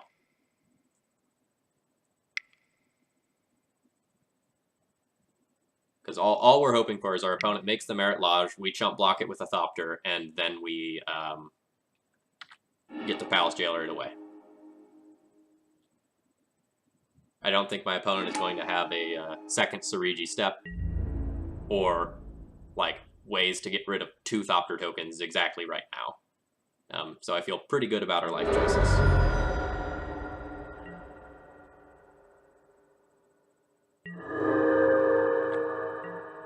We're dead to Rite of Consumption, but otherwise we've probably got this one on lockdown. Okay, Not of This World will also stop the Jailer plan. Yes, that is fair.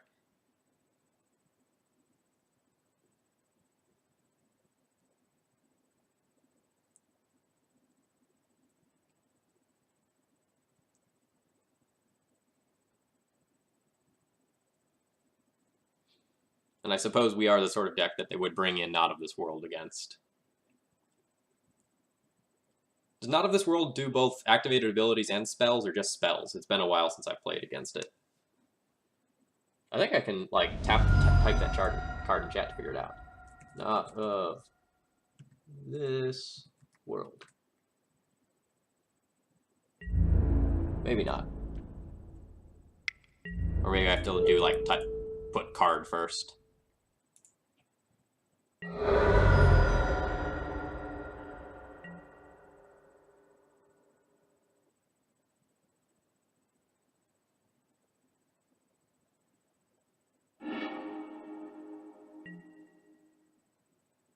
Alright, my opponent is traversing the Ubenwald. Sylvan Safekeeper.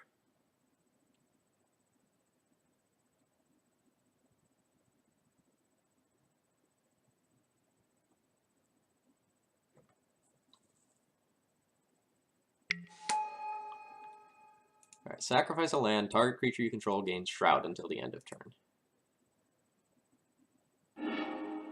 Alright. Living Wish. Living Wish is not stock in these decks. That's interesting. Follow up Dark Depths.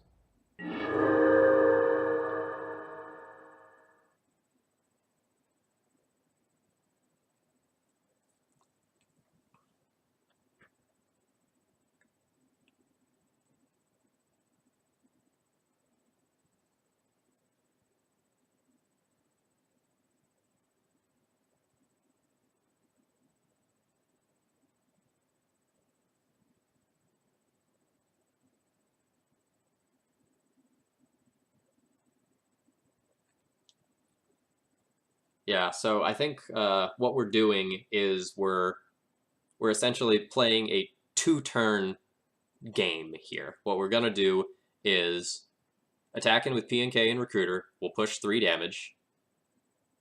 Ooh, actually, if we just attack in with everything, is he obligated to block? Because we have 1, 2, 3, 4. No, we have so close to just like deading my opponent. Oh wait, what if I just do this sword? So sword would be 4 on its own, 5. Hold on, do we just have our opponent dead to sword on Thopter? So sword plus Thopter is 5. No, Recruiter would be 6. No, we don't. We're close. So we'll attack with PNK and Recruiter. Attempt to fling the Thopter at Sylvan Safekeeper to make my opponent protect it and lose a land drop. And then we can Swords to Plowshares it or the Merit Lodge, and then follow up with Palace Jailer. So my opponent is going to have to sack 3 lands to deal with the current board.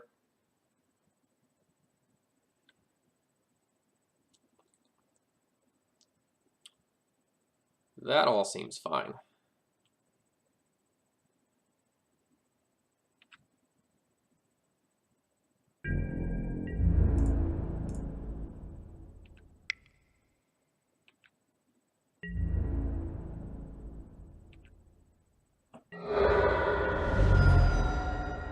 Actually, I do also have the line of just throw Thopter at my opponent, and on my following turn, play sword, throw sword at my opponent.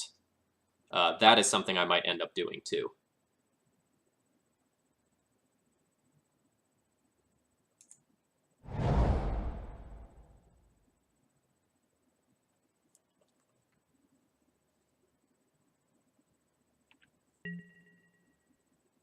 Yeah, he can make a land drop.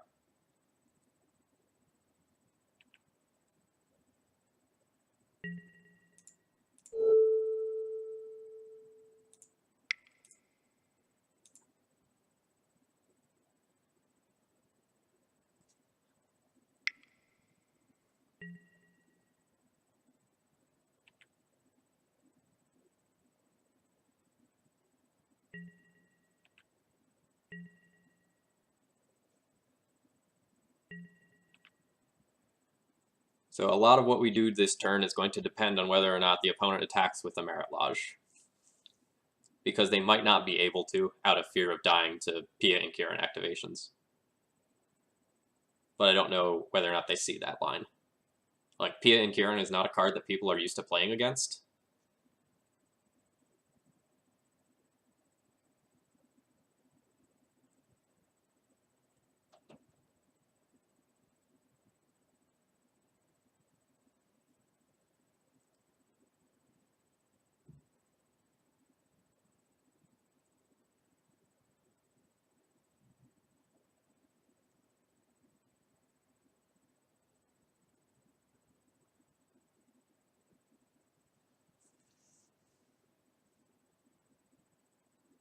So chat, just start thinking about it. Is there anything we're dead to if we just plan on Thopter fling at you, sword fling at you?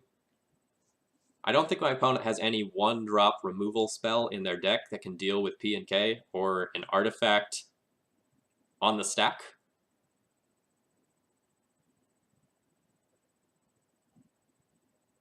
So my opponent might not know that we have a second artifact in hand. Or wait, no, they do. They know we searched up Sword of Fire and Ice earlier, but they might not be aware that I have a land drop.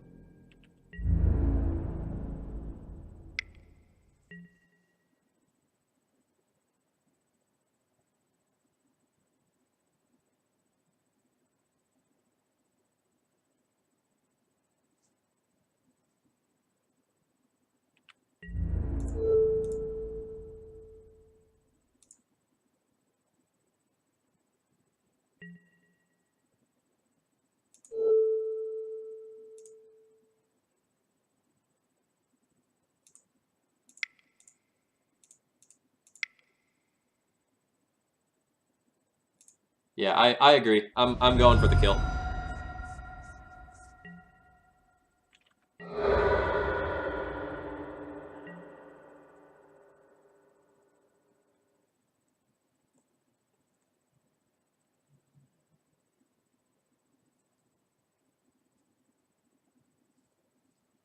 I think this is safer than trying to get rid of the Sylvan Safekeeper, because if my opponent has yet another land, I can't actually beat that.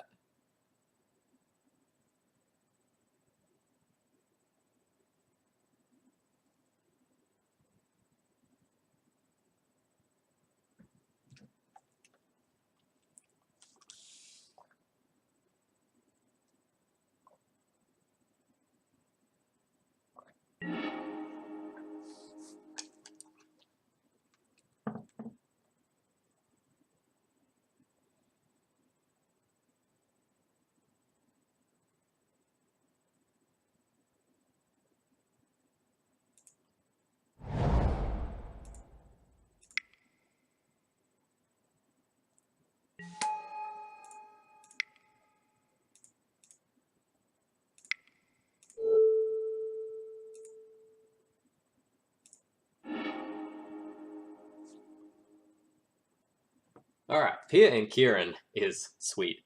Yeah, leaving up, like, getting that Vial is slightly better, but probably not really all that better in the grand scheme of things, because this Swords to Plowshares isn't going to do anything against the Merit Lodge.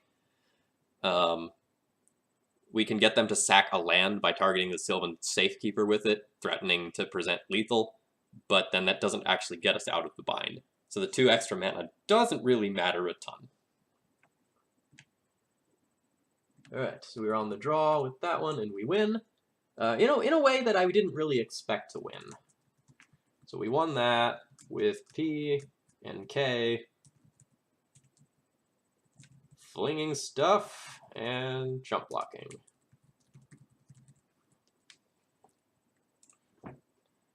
Alright, folks, we're currently 3-0 in this league. Things are going well. We're, again, playing the red-white D&T list that I've been working with. I pulled up the deck list here. You're going to get about 30 seconds of chair stream while I run to the restroom and refill my water bottle. Be right back.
Alright, folks, I have returned. Alright, so, someone asked, are you liking red-white more than mono-white right now?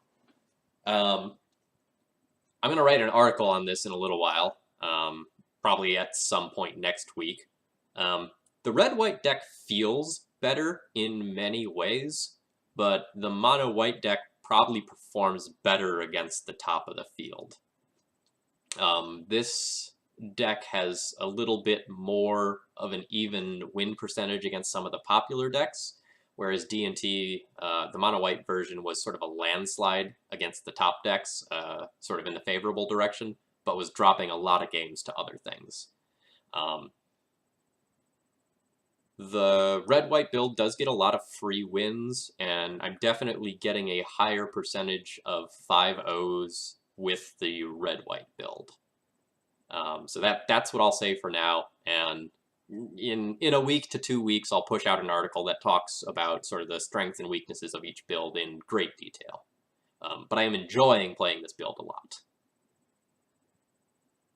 Hey, question, Phil. Any thoughts on trying main deck Relic of Progenitus instead of Rest in Peace? It can come down on turn 1, can be looted in matchups where it's not good like the Mirror, and can also be thrown by P and K.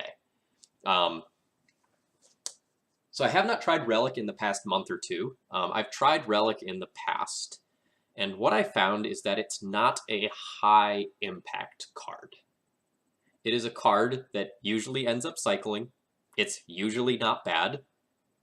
But the difference between drawing a Relic of Progenitus and drawing a Rest in Peace in the relevant matchups is like night and day. Like, let's say your opponent is playing Check Pile. You get an early Relic, but they can eventually find a spot where they get some value out of those Snapcaster Mages in all likelihood. Or if you're playing against a Deathrite Shaman deck and you have that Relic on turn 1, well, it might be able to keep them off of mana in the short run, or it might not. And depending on how many spells they're playing, they might be able to power through the Relic. Whereas when you slam a Rest in Peace on the table, it just shuts off that zone. So the cards are doing different things. What Rest in Peace is doing is just kind of sort of halfway hedging on you playing against a decent amount of graveyard decks and it being a good value card while cycling, whereas Rest in Peace is just like I think I am going to play against graveyard decks, and I am willing to sacrifice percentages against other decks when I draw this card and it's dead.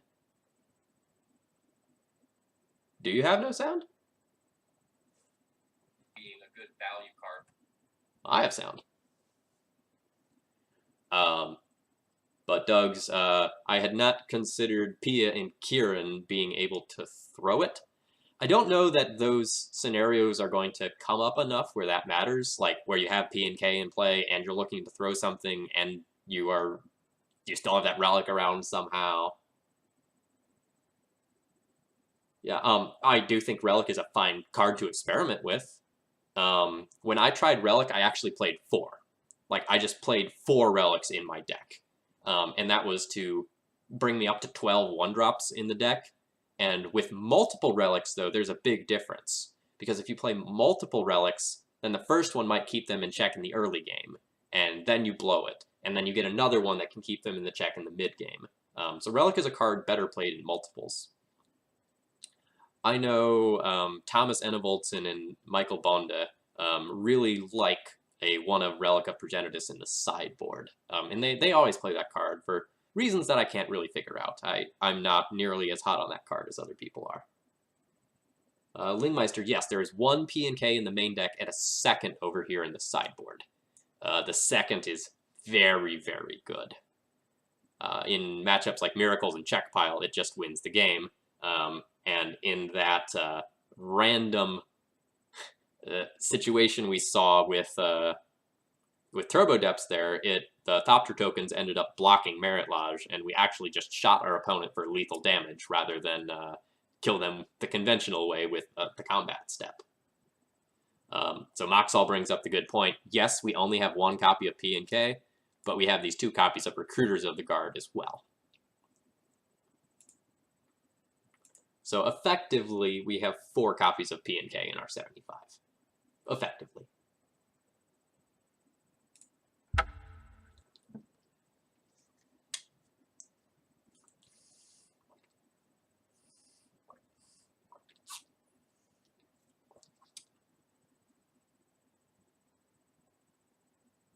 Yeah, so just for anyone not following the chat and like say a YouTube video or something like that later, the red of Pia and Kieran does take a long while to cast in some games.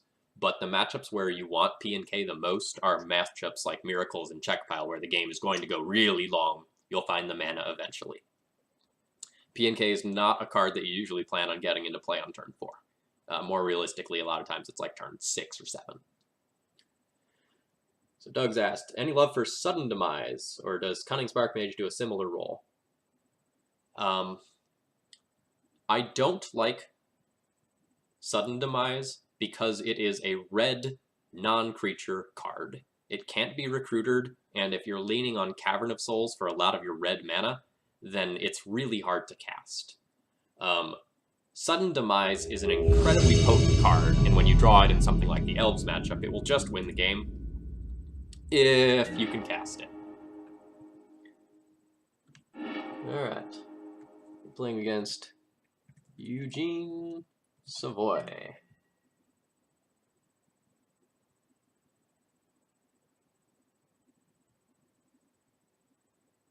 Who was last seen in June of last year playing a 4-color control deck.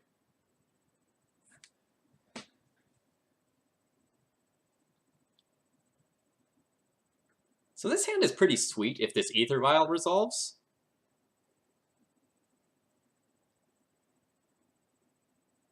But it's really Landlight. It has 1.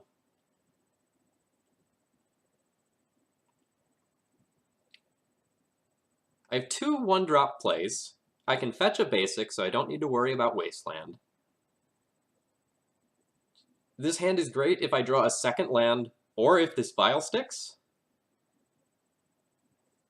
I will keep this. It's questionable now.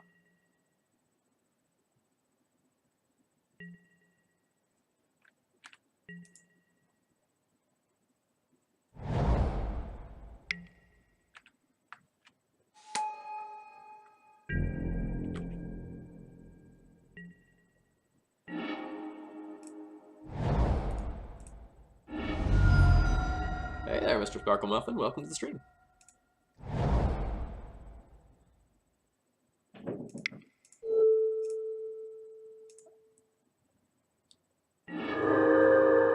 So I know that I only have 1 land, and getting that Aether Vial into play ASAP is super important, but my opponent fetched a basic and then played a Deathrite, so I might be taking them off a color by swordsing it, and I don't want them to play something early on that's really, really good against me, like a True Name Nemesis or a Liliana. So my opponent hymns me, but misses the Aether Vial, which is great for us.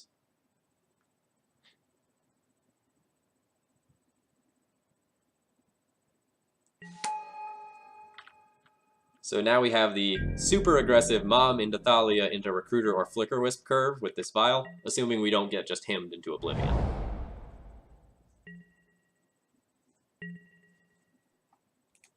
Ayati, you're much more willing to keep riskier hands than I am.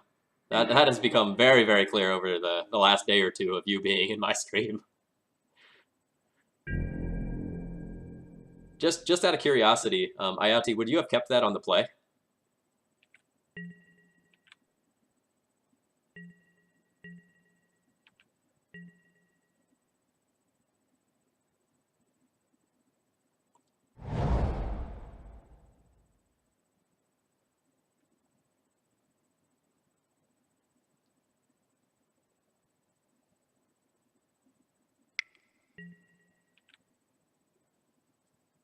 Even better on the play.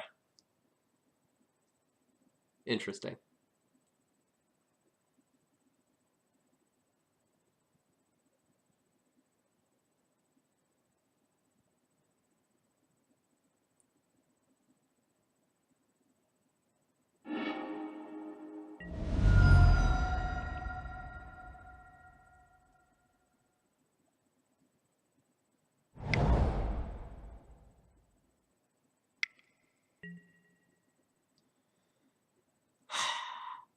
So, really happy that I dealt with that Deathrite Shaman, so this didn't come down earlier. This is not as problematic as it looks since we have this Mom. But it's still bad. Like, it's still really bad.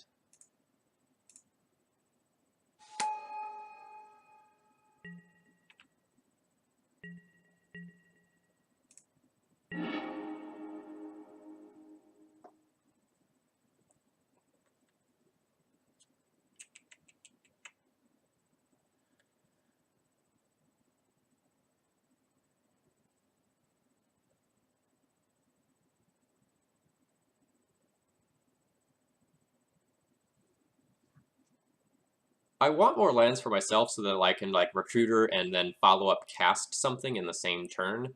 Like, next turn I can Recruiter and then do something like Recruiter for Phyrexian Revoker, Revoke Lily.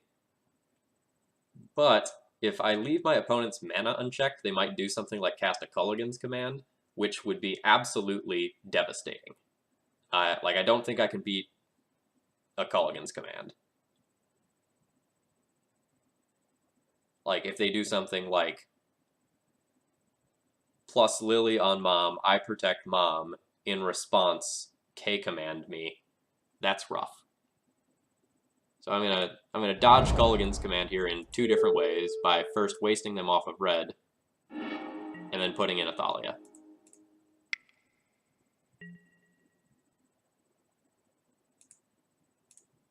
Like, if they have, like, a fetch land that can get them another red source, and then they get to, you know, K-command me then in that way, so be it. They earned it.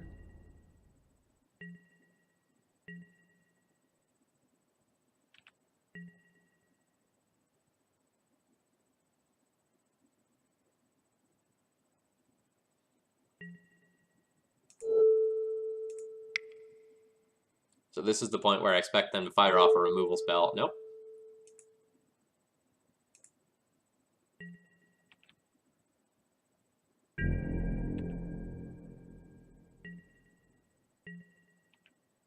Wow. That turn went better than expected.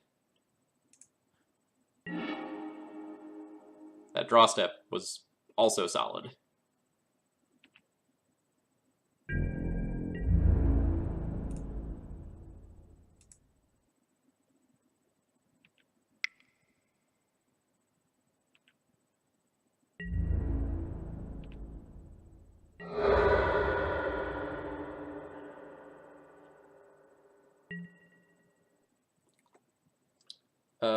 And now I might actually just Flicker Wisp out their land so that I can't get, like, Toxic Deluged or something stupid like that.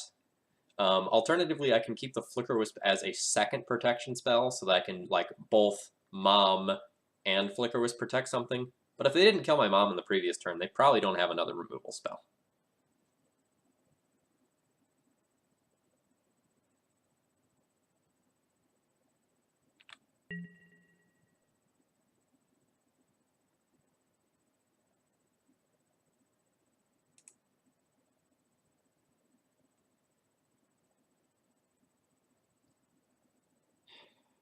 So what I'm thinking about now is whether or not I want to actually flicker the Lily instead.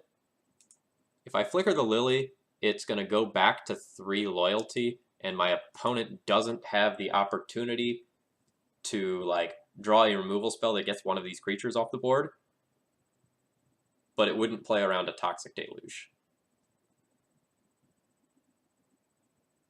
I think I like flickering the Lily. I'm going to think about it for a second more.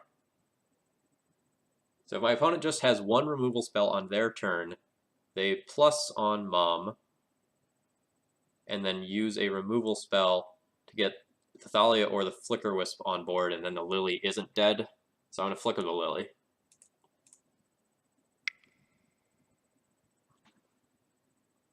ILT also likes the line of flicker the Lily. I agree. See if we get super punished by land Toxic Deluge.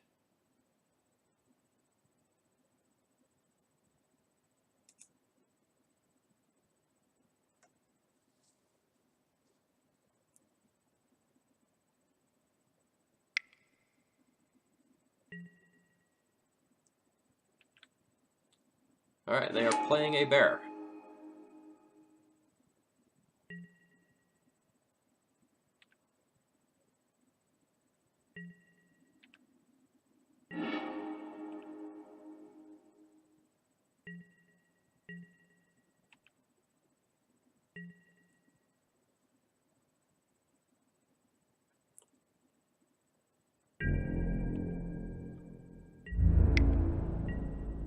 I will take 2 damage, sir.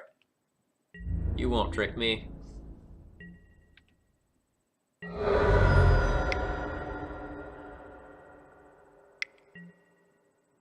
Alright, a Leovold. That's fine.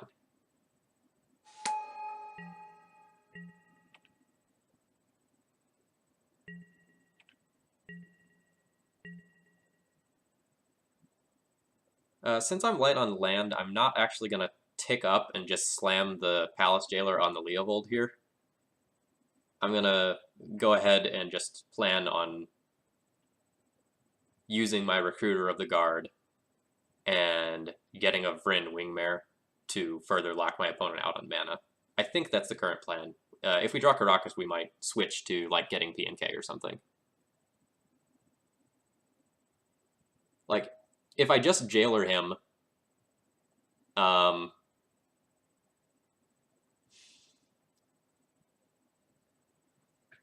so what can go wrong if I just Jailer him? If I Jailer him, get rid of the Leovold, then I would just attack... No, I guess I could still attack with both Flicker Wisp and Thalia. If I draw a land, I have a Swords to Plowshares for 1 opposing creature.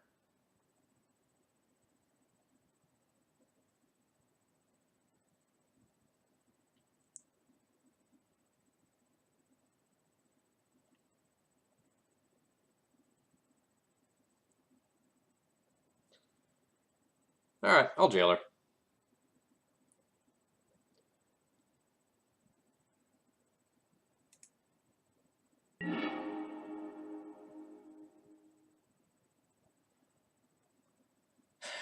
So, I can also just bounce this Leovold now.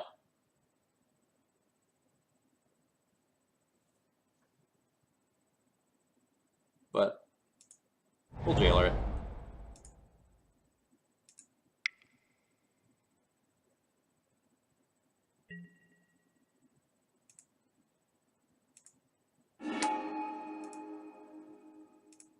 Alright, my opponent has scooped to that. Did not even give me the opportunity to do anything wrong there. Alright, so we are playing against check pile. We're on the draw. And we win against Eugene Savoy.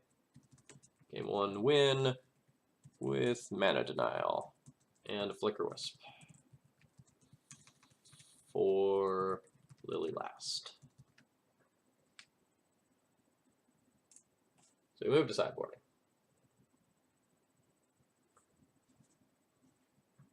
We'll board in our P and K. Board in Cataclysm to get rid of Planeswalkers and lands.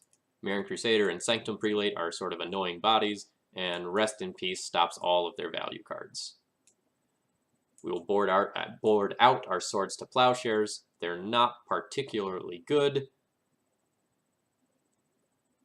I tend to board out Phyrexian Revoker in this matchup. It's really good against the Planeswalkers, but it's not really a reliable card that tends to stick around. And I tend to board out Palace Jailer in this matchup. It's good in the right spots, but a lot of times you end up losing the game to a Snapcaster Mage plus a removal spell. So, like, you stick the Palace Jailer, and then your opponent goes, like, Snapcaster Culligan's Command at your end step, you lose a creature or two, they get in, they steal the crown, and then the game's over. Like, in a lot of Game 1 scenarios where you still have some amount of one-drop removal spells in your deck, it's great, but I think it's a very risky card.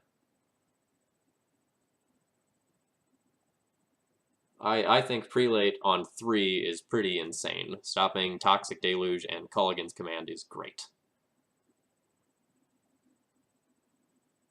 While also randomly hosing things like Liliana the Last Hope or Liliana of the Veil that may be in their deck as well.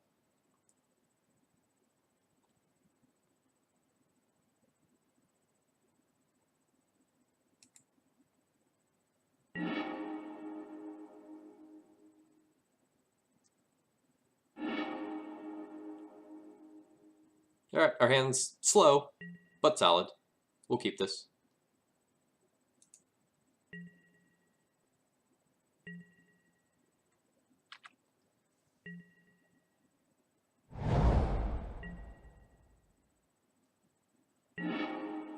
So now that we have a second fetch land, I'll play out the first one intending to get a plains with it.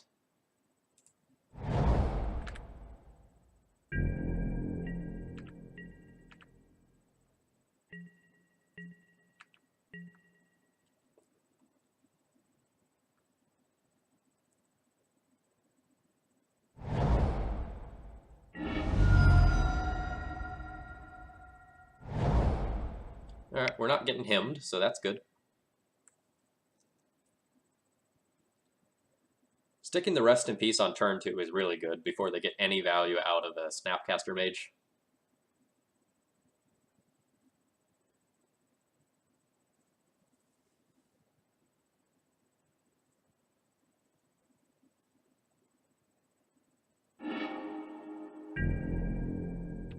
I don't like Palace Jailer against control decks.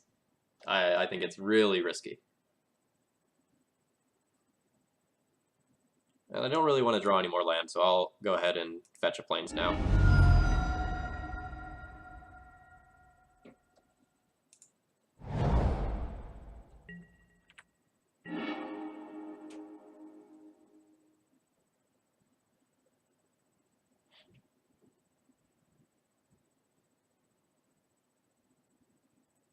So now I have to think about what I want to do with my land. I can get a second basic white source here and plan on slamming Magus on the following turn.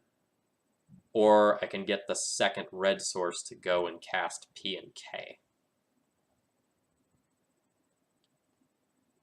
I think we'll play to the short term and get a basic.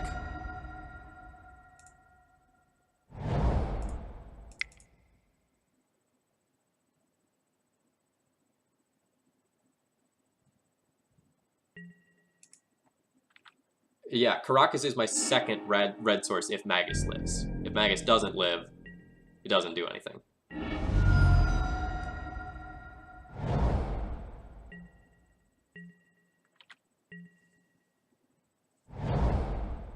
Yeah, I don't think Swords to Plowshares is a justifiable card in this matchup. I think that card is pretty terrible.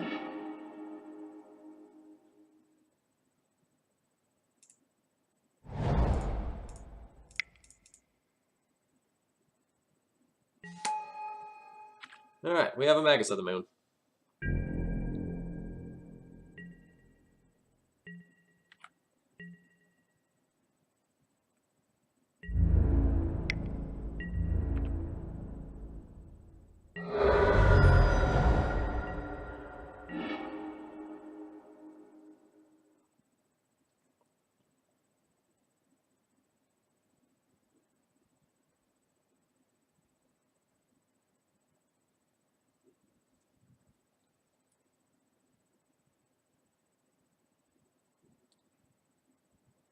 So I'm going to play a little slower than I need to here, and I'm going to cast Mom and my sword.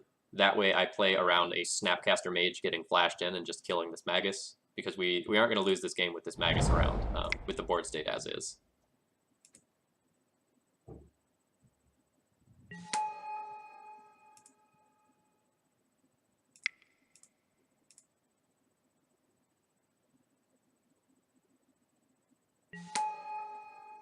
I don't think we need to get super aggressive and go P and K into Flicker Wisp P and K. Like, we have my opponent pretty well shut down right now. Let's just focus on not losing the game. There's the Snapcaster I played around.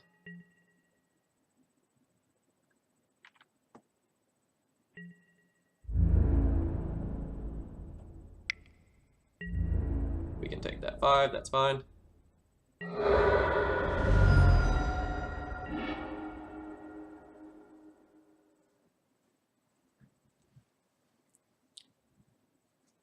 So at this point, I can give my opponent cards, and it doesn't particularly matter.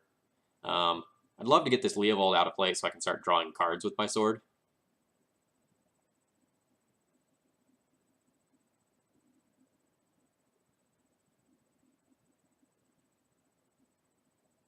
So I have them dead in 3 turns if I just start attacking right now. Or I can, again, just play safe and put a sword on a Magus, play a Stoneforge, get a Batterskull and pass, and then start start attacking on the following turn when I can deploy Pia and Kieran, Pia and Kieran as sort of the ultimate blocking thing. Yeah, like the only card in their deck that matters is probably a basic swamp, and even then they have to have like something that really matters.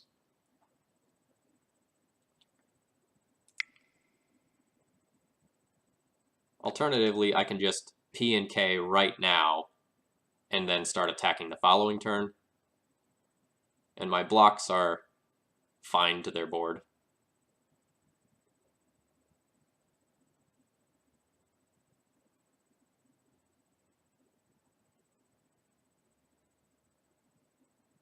This is kind of one of those matchups where we probably can't lose this. Like, this would be a really hard point to lose from.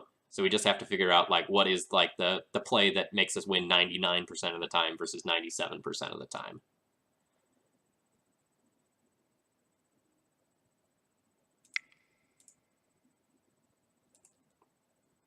So right now our life total is in some amount of jeopardy, so we don't need to get overly aggressive.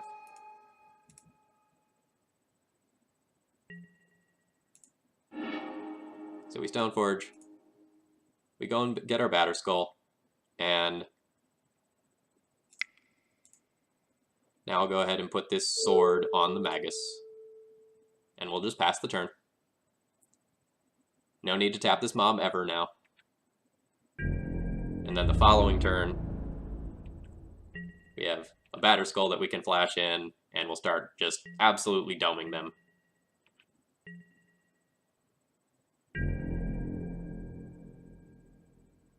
I can already block Leo with what I'm doing, though.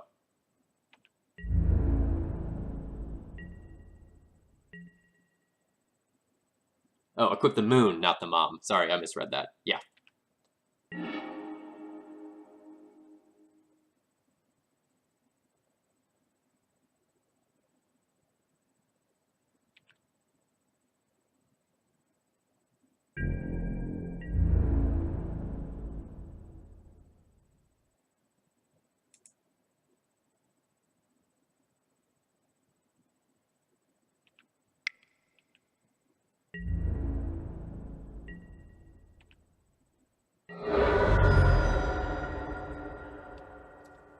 And so now I have to think about whether or not I want to shoot the Snapcaster Mage or shoot them directly. If I just keep shooting them directly with the Magus of the Moon attacking alone, I have them on a 3-turn clock. But I'm going to be probably vialing in this Batterskull here. So if I shoot the Snapcaster Mage, that means he's obligated to jump block with a Leovold rather than a Snapcaster Mage. But if he has more Snapcaster Mages, then shooting the Snapcaster Mage isn't necessarily good.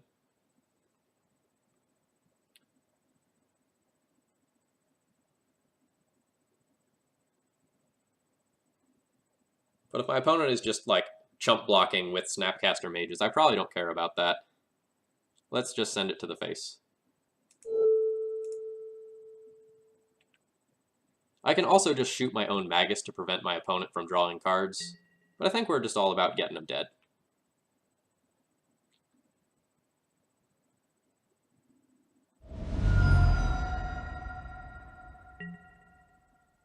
And not shooting my Magus opens up this line.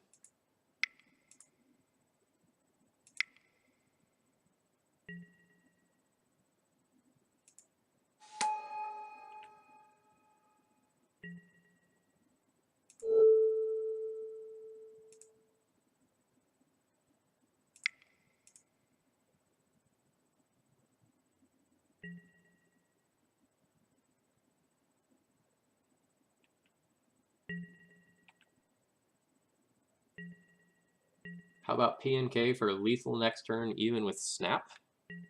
So if I play P and K, the Thopters get in for 2 more damage, and then I can only fling 1 Thopter?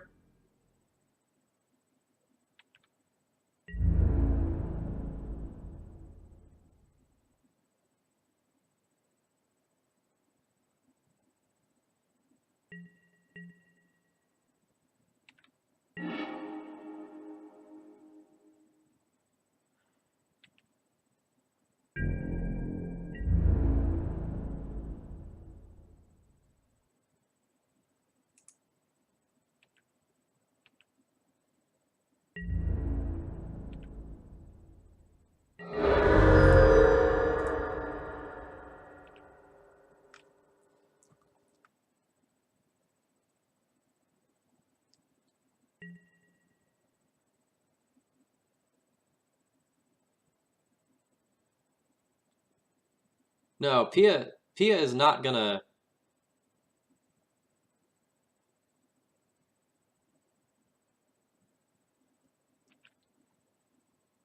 Pia's not going to get in unless we drop the shields with Mom. And if my opponent has a lightning bolt, then things don't work out for me. So that doesn't actually work out. Not in the way that I want to play anyway.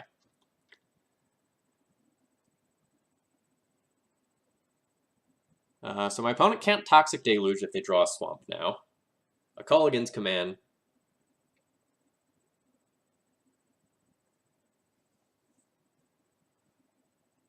Let me go through your line more in just a minute when I have time to read that in more detail. I don't think that works out because they have two jump blockers here, so the Pia on its own doesn't get to go in unless I tap Mom to put it in to get it through.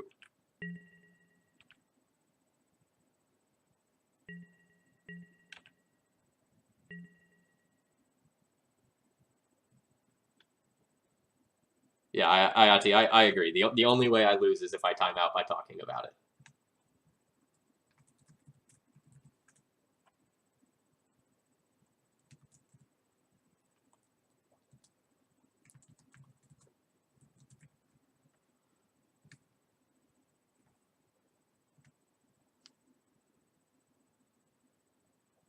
Yeah, right, Doug's. I do not want to tap my Mom to give it pro blue, though, because if my opponent has a lightning bolt, then they can lightning bolt one of my guys, and I don't actually have lethal that turn.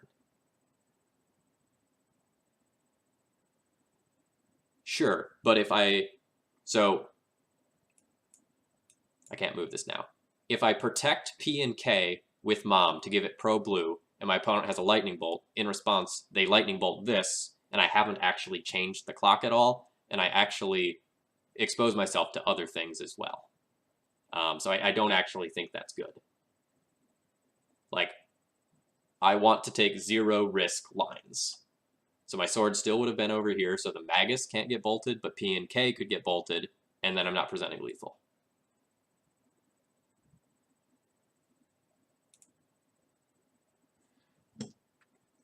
All right, we're 4-1. This is a Magus of the Moon Knight. He is doing some work.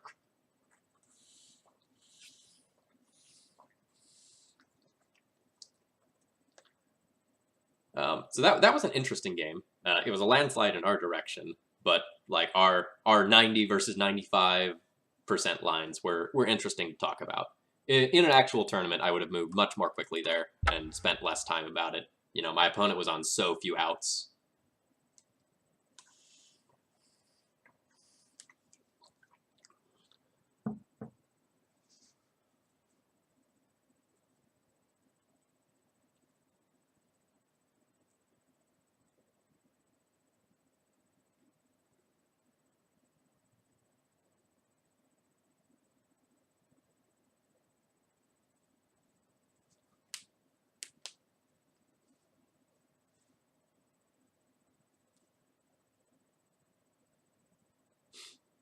Yeah, I did almost time out once yesterday.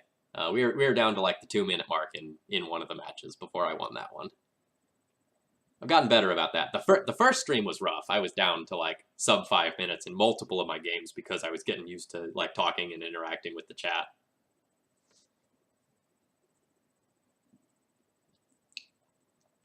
So I just got a relatively large influx of people.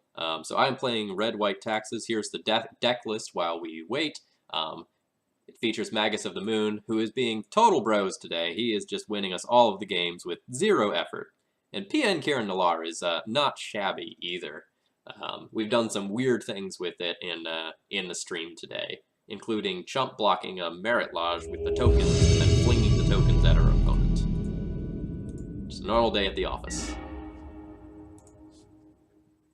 Alright, we are playing against A. Hubbard. We do not have any information on our opponent.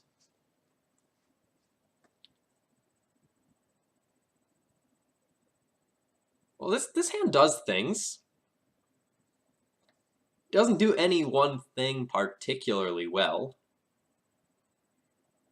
It has a mana denial element. It has a removal spell. It has an endgame haymaker, and a piece of equipment. So all in all, that's probably enough to keep this hand. But it has some problems. If my opponent has a wasteland, this hand can be super awkward, because I might get wasted off of white.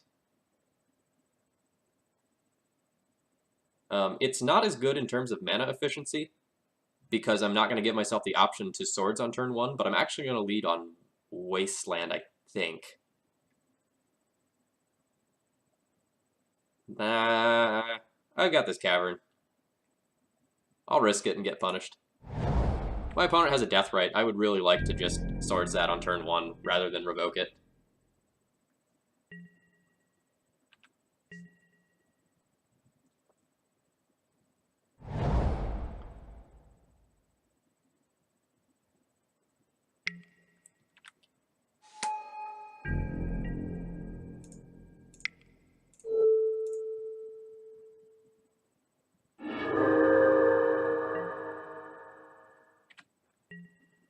If you hide it, then play it later, it makes like you seem like you're trying to collect it, but you are, but then it's obvious. I see.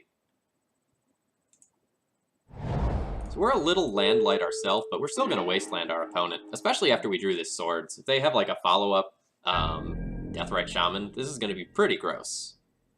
Even if they just play something like a Delver and I get to swords that, I'll be very happy about it.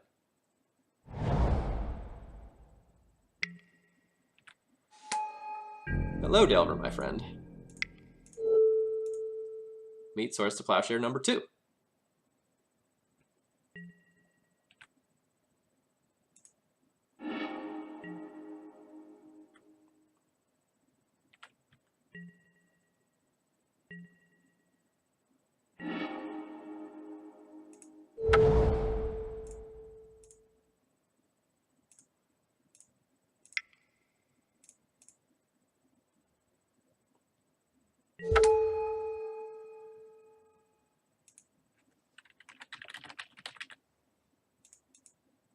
We'll just put this on Deathrite Shaman.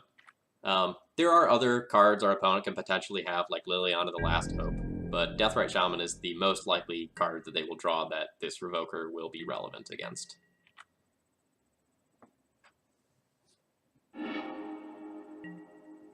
Alright, my opponent has a Fatal Push. I don't really care about that right now.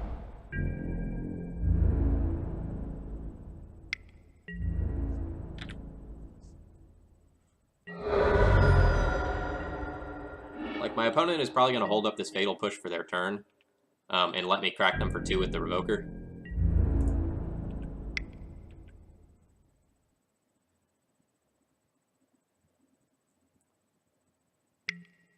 I'm kind of surprised about this, because if I play something that matters more, like a Stoneforge Mystic, they don't give themselves the opportunity to get rid of it.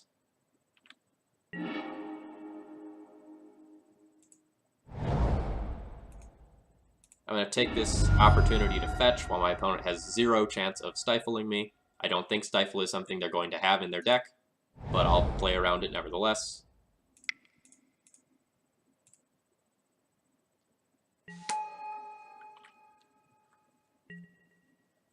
If my opponent doesn't play another creature, we get to uncounterable Palace Jailer them.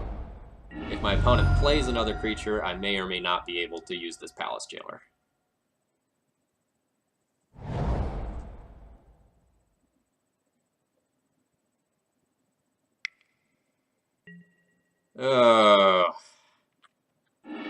Rough.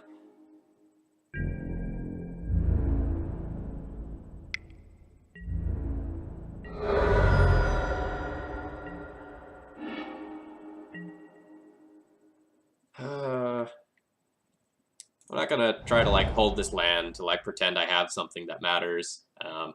You know, my opponent is playing discard. No need to get cute there.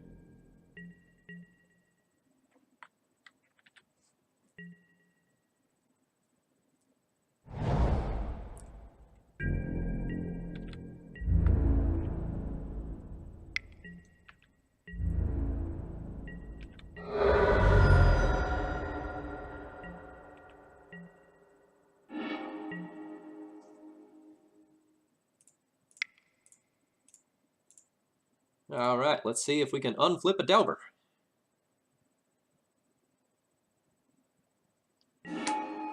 We can unflip a Delver.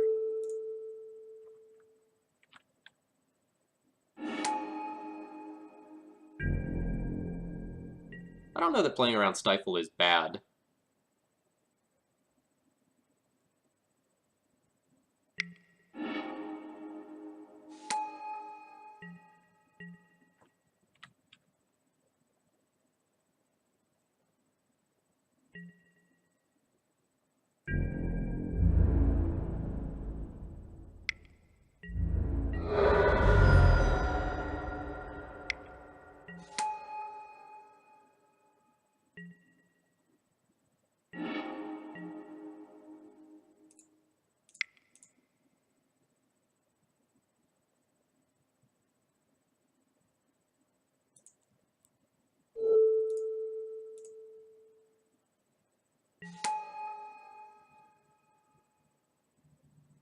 So my opponent doesn't know about the Jailer, though.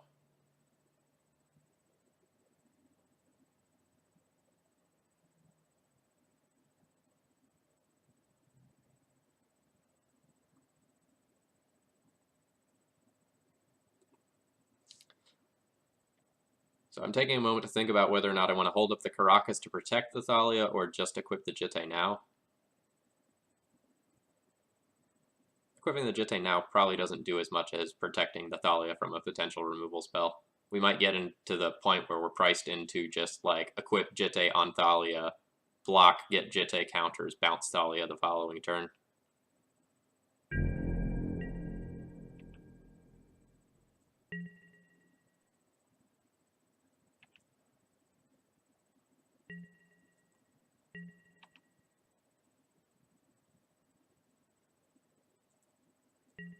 Okay, Ati, that's fair.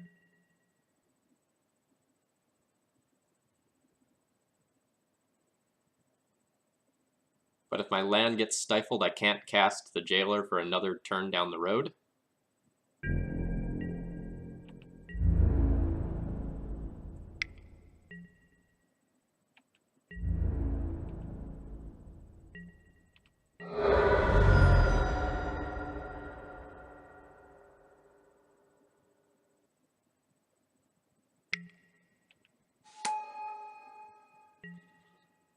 Ew. Alright.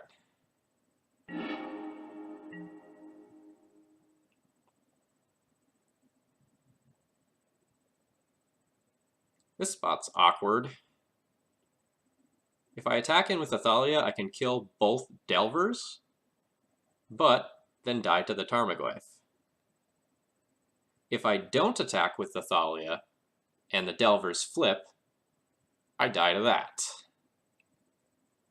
I can attack in with the Thalia, kill one Delver, hold up 2 life,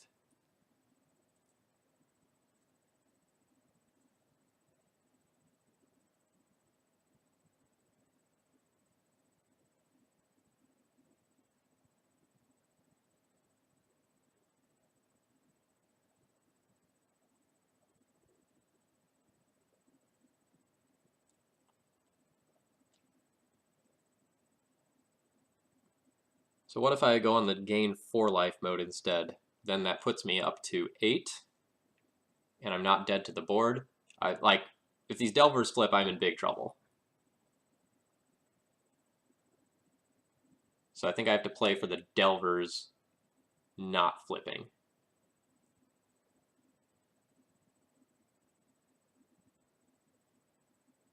So if the Delvers flip, I am dead no matter what.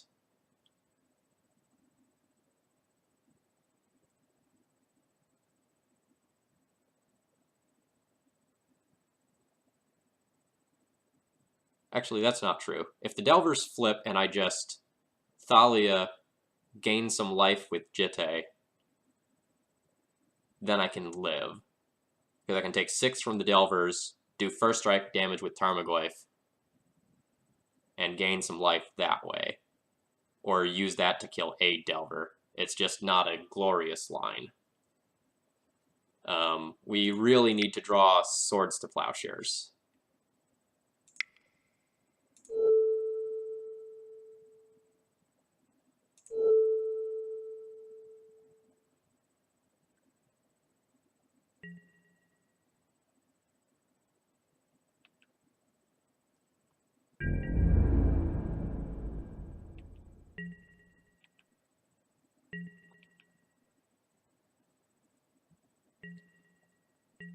Unfortunately, we are also just dead to a removal spell on this Thalia, but not much we can do about that.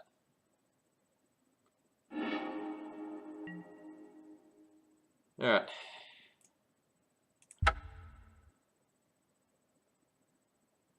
Well, I guess I won't concede yet. So if my opponent just attacks with both Delvers, I die. But if my opponent also attacks with the Tarmogoyf, I don't die. I'm just in terrible shape.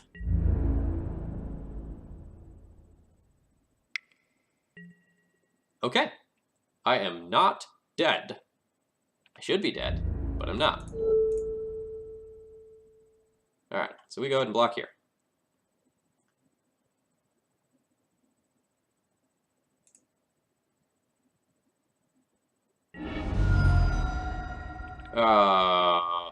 My opponent just give me false hope, and they have a removal spell.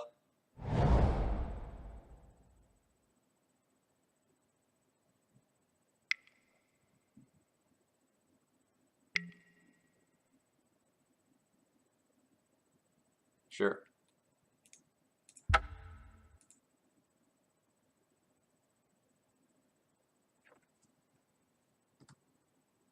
Alright, so we're on red-white D&T. We're playing against Bug Delver. We were on the play, and we lost against a Hubbard.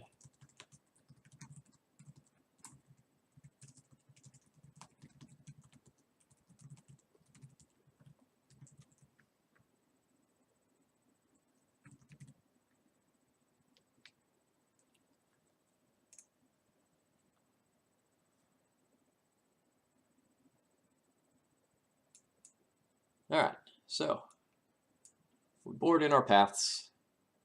We board in our Rest in Peace. Board in our Mirror Crusader.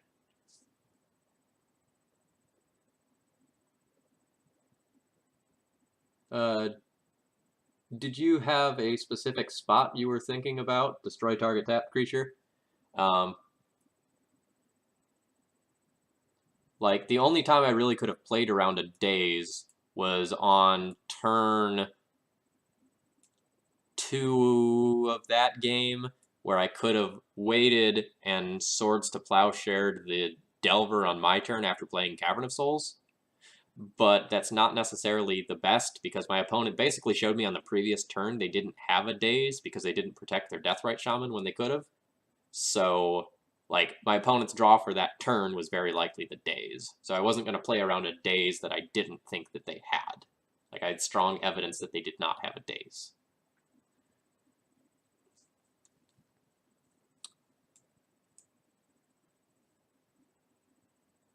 I could see P&K being okay here as a just chump block machine.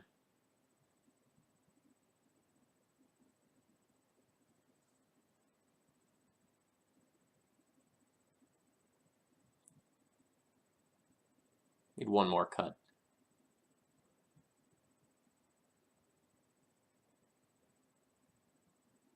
Could be a Flicker Wisp, but Flicker Wisp blocks Delver. Take out a land against Delver? I like lands against Delver.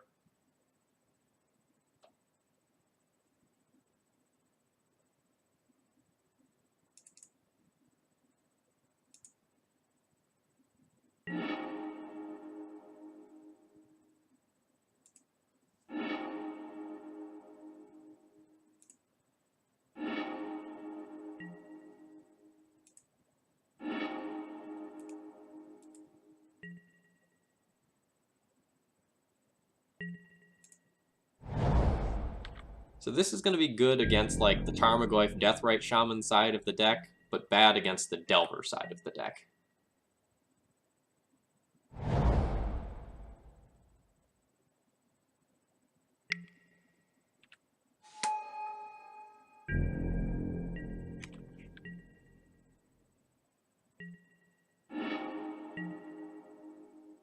Alright, well, that's decent. So we'll try to Swords this and then Wasteland them.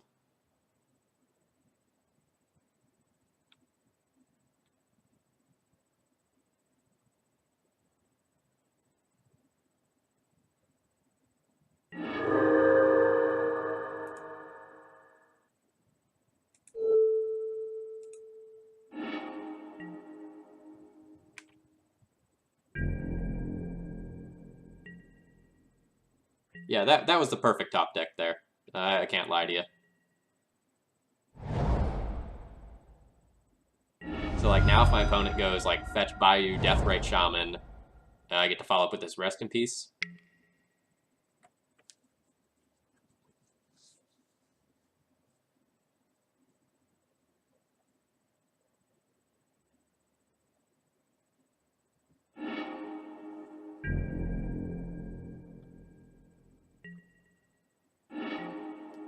Ooh, and another removal spell. That's great.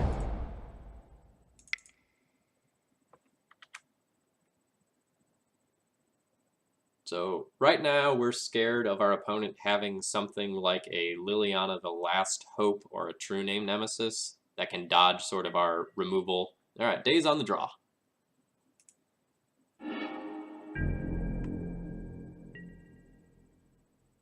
So anyway, back to what I'm saying. We're not really scared about the like Delvery side of my opponent's deck. We're scared about the random cards that they might board in.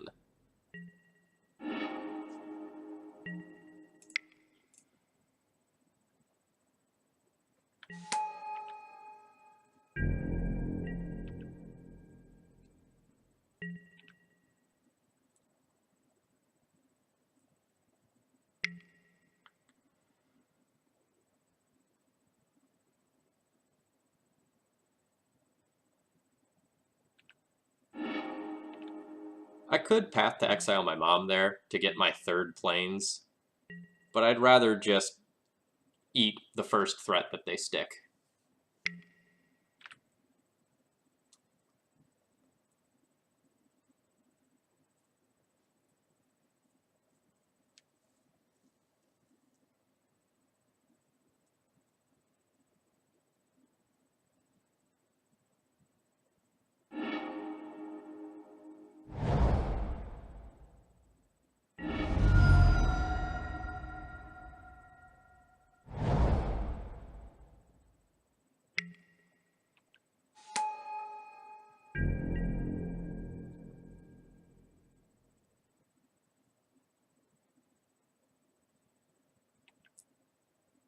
I'm going to go ahead and do this Path to Exile in my turn.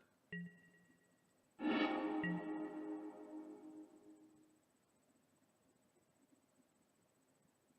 was about to say to play around Days, but now that I drew this land, I want to get aggressive and play Flicker Wisp my land, and then Path to Exile the Deathrite Shaman.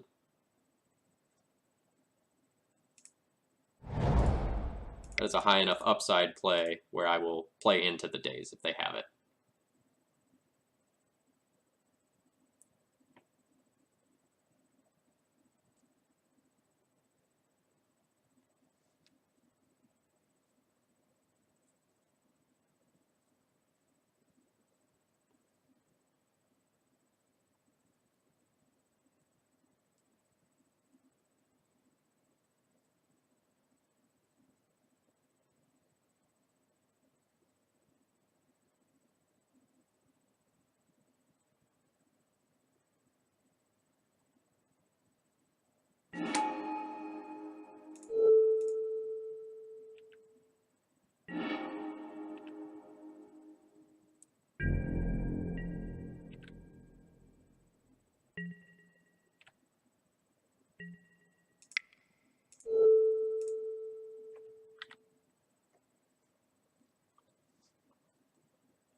No, I don't need to upkeep path. My opponent's not going to have a basic land. This isn't modern.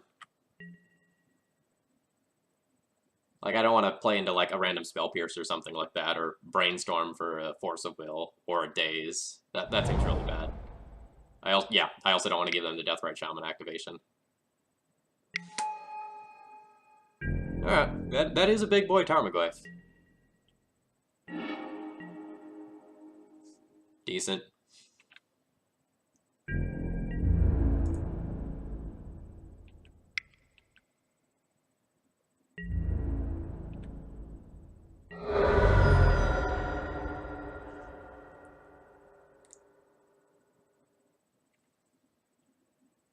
I can tap out for this sword,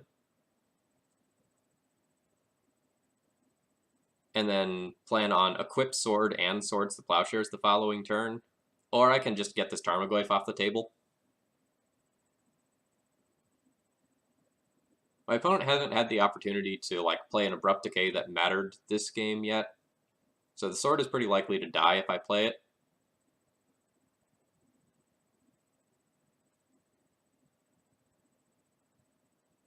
I don't think they're going to have Pierce, but they might.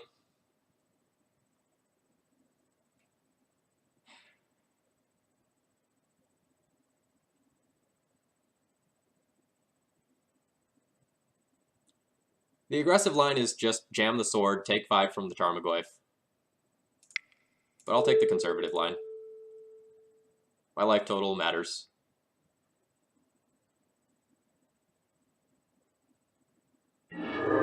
Yeah, like I said, I don't think my opponent is going to have a Spell Pierce in post board.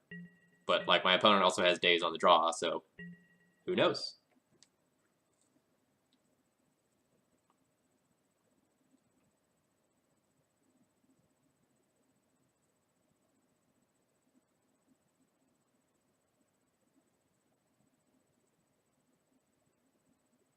So one of the other reasons I took the line I did, if my opponent has something like a Hymn to Turok or a Thoughtseize and I lose that Swords to Plowshares, and my opponent also has a removal spell for this sword, I end up really far behind. By sort of staying alive, I end up giving myself more draws. So Moxel, what he's saying is Sword of Fire and Ice, not Swords to Plowshares, could get pierced here. Yeah, if I Swords to Plowshares, I can just pay for a Spell Pierce or a Flusterstorm. Yeah. So if I would have tapped out for the sword, I would have lost my Swords to Plowshares.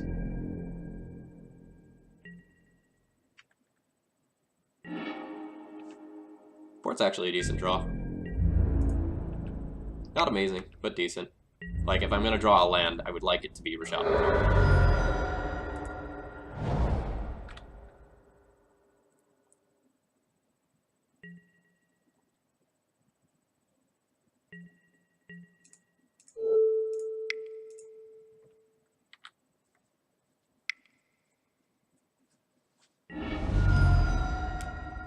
It doesn't particularly matter which land I port, since my opponent has 2 more fetches, and they're likely to get Underground Sea and Bayou with the remaining ones unless they have a drop that they want to fetch up.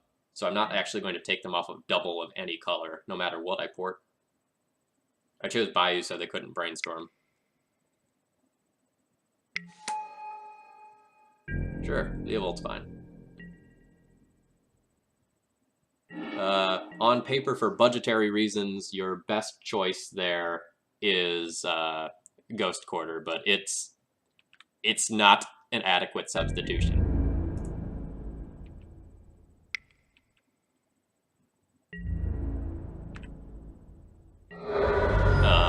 On my website, Thraben University, I do have an article about sort of budget options. It's grim.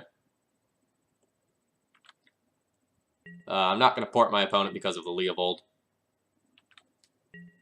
Like, we're not ahead enough where we can just give my opponent the cards right now.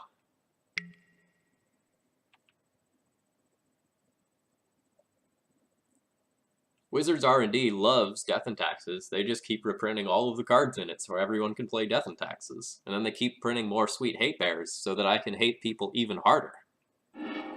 It's great.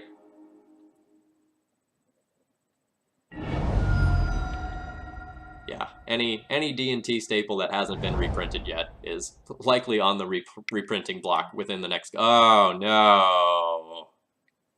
Oh, no.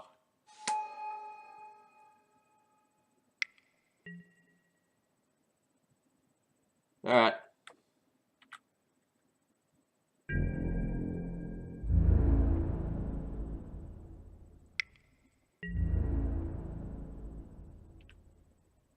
So this gets both of my creatures here, and is very likely to just take over the game. Caracas to bounce this Leovold so that I can't just keep eating it to Jitte every turn would be okay.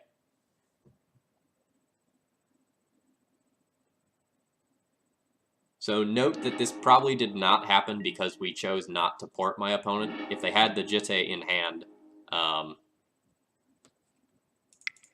they still could have done that with the mana they had. Yeah, summoning Sick Mom. My opponent had just the right window there to make this work.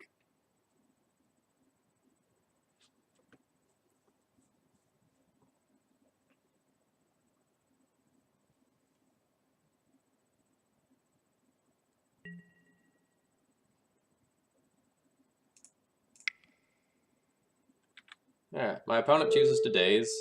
I will pay for the daze.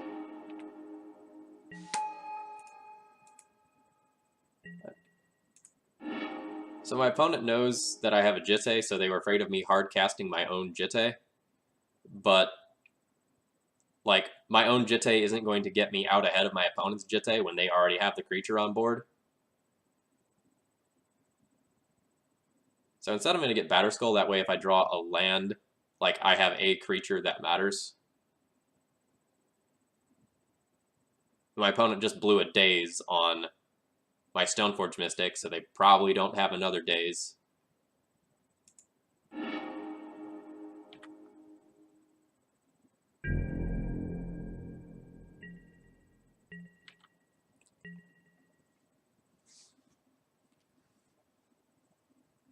It's sort of unfortunate that our Sword of Fire and Ice is gone. We don't have that as an option just to, like, brick wall this Leo.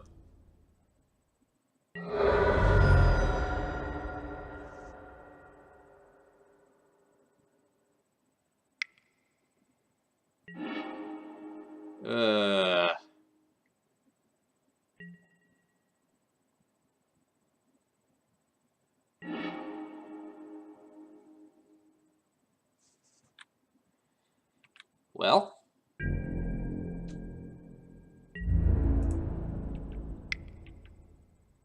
let's get in there for one, see if the Stoneforge lives.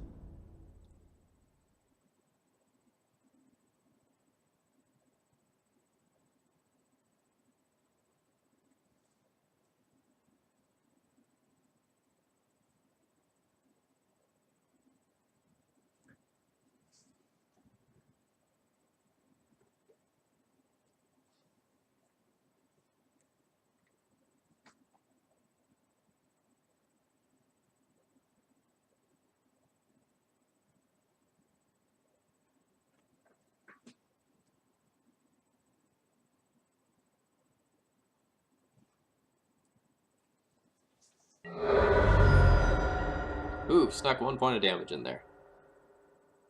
Again, no use in holding my lands against the Hymn to Turok deck.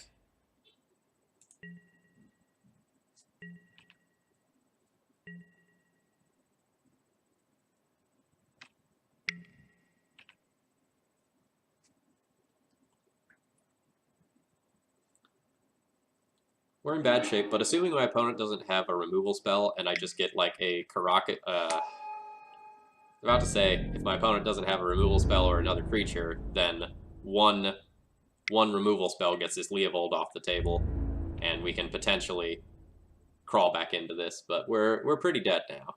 The Batterskull is gone, the Sword of Fire and Ice is gone.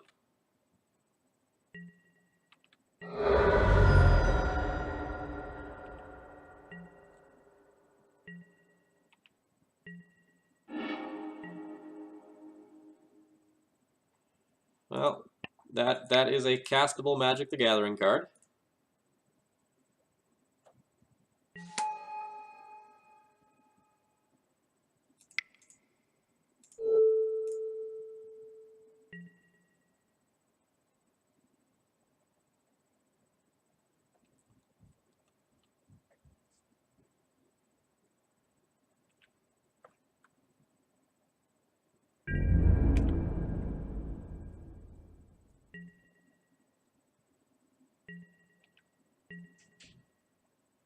So the reason I didn't attack there is if my opponent gives my Stoneforge a -1 with their Jitte, then they can just invalidate my attack completely and eat my Stoneforge Mystic. And I want to try to get a block out of this Stoneforge Mystic if my opponent is bad and somehow doesn't take this off the table.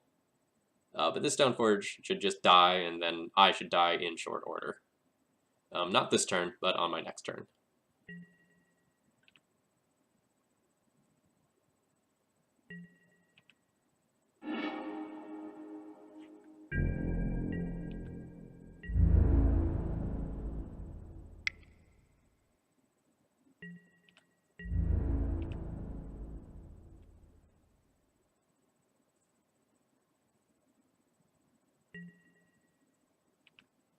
Oh yeah, we're super dead to my opponent's board.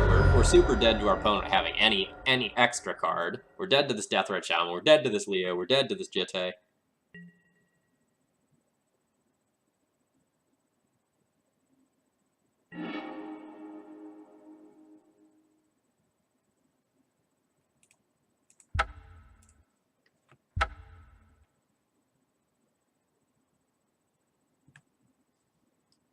All right, so that was a loss.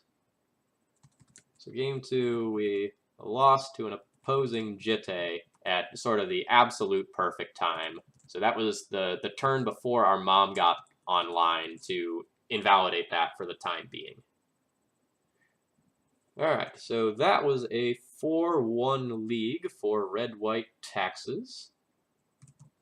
So just to recap, for those of you that joined in a little bit later, we had wins against Miracle, Grixis Delver, Turbo Depths, and Check Pile, and then we lost to Bug Delver. That loss wasn't particularly close, although the matchup is a fine matchup. Let's look at how this changes my statistics. So our deck is still sitting at about... Actually, let me refresh the page. That doesn't seem like it should be right. I think I should have ticked up 1% or 2. Nope, okay. Oh, we're still in, like, the rounding points. I see. So our current record is 69-38 out of a total of 107 matches there, which is 64, close to 65% win percentage. That's pretty darn good. I'm quite happy with that. Did I lose to him? What did that first him get? The first him was pretty good.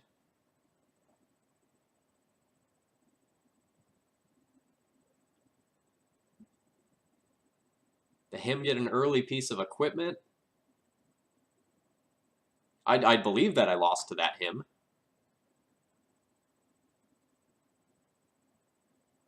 But, like, Jitte was the card that was the slippery slope to that match just being over, though. Like, when that hit, I lost.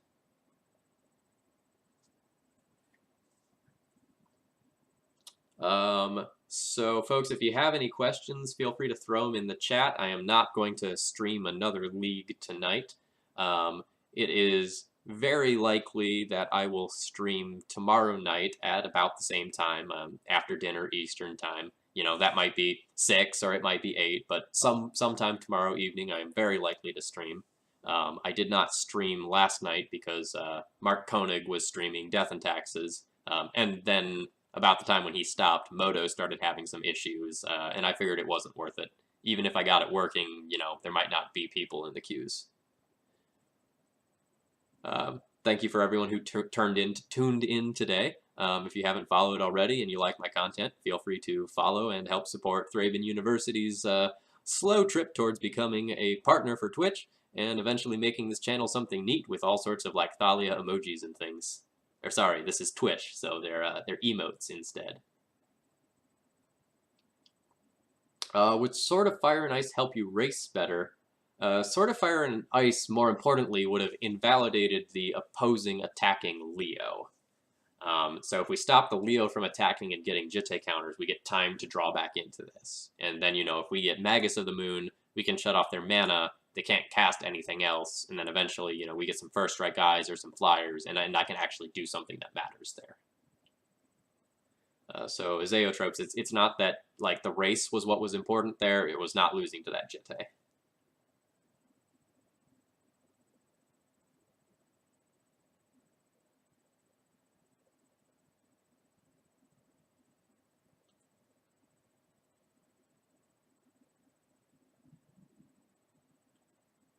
All right, folks. Any more questions from the chat? I'm gonna probably wait about a minute here and then call it for the evening if no one else has any questions. Again, thank you for joining the stream. I'm Phil Gallagher of ThrabenU University, and I love me some Death and Taxes. The red-white build has been doing very, very well for me. You know, main deck rest in peace included.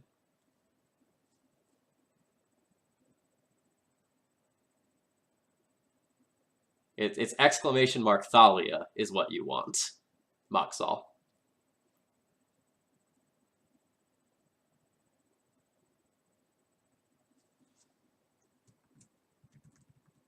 Yeah, there you go. So for anyone not watching the chat, I have some cute little commands set up. So if you type exclamation mark Thalia, it replies praise be, because Thalia is just the best.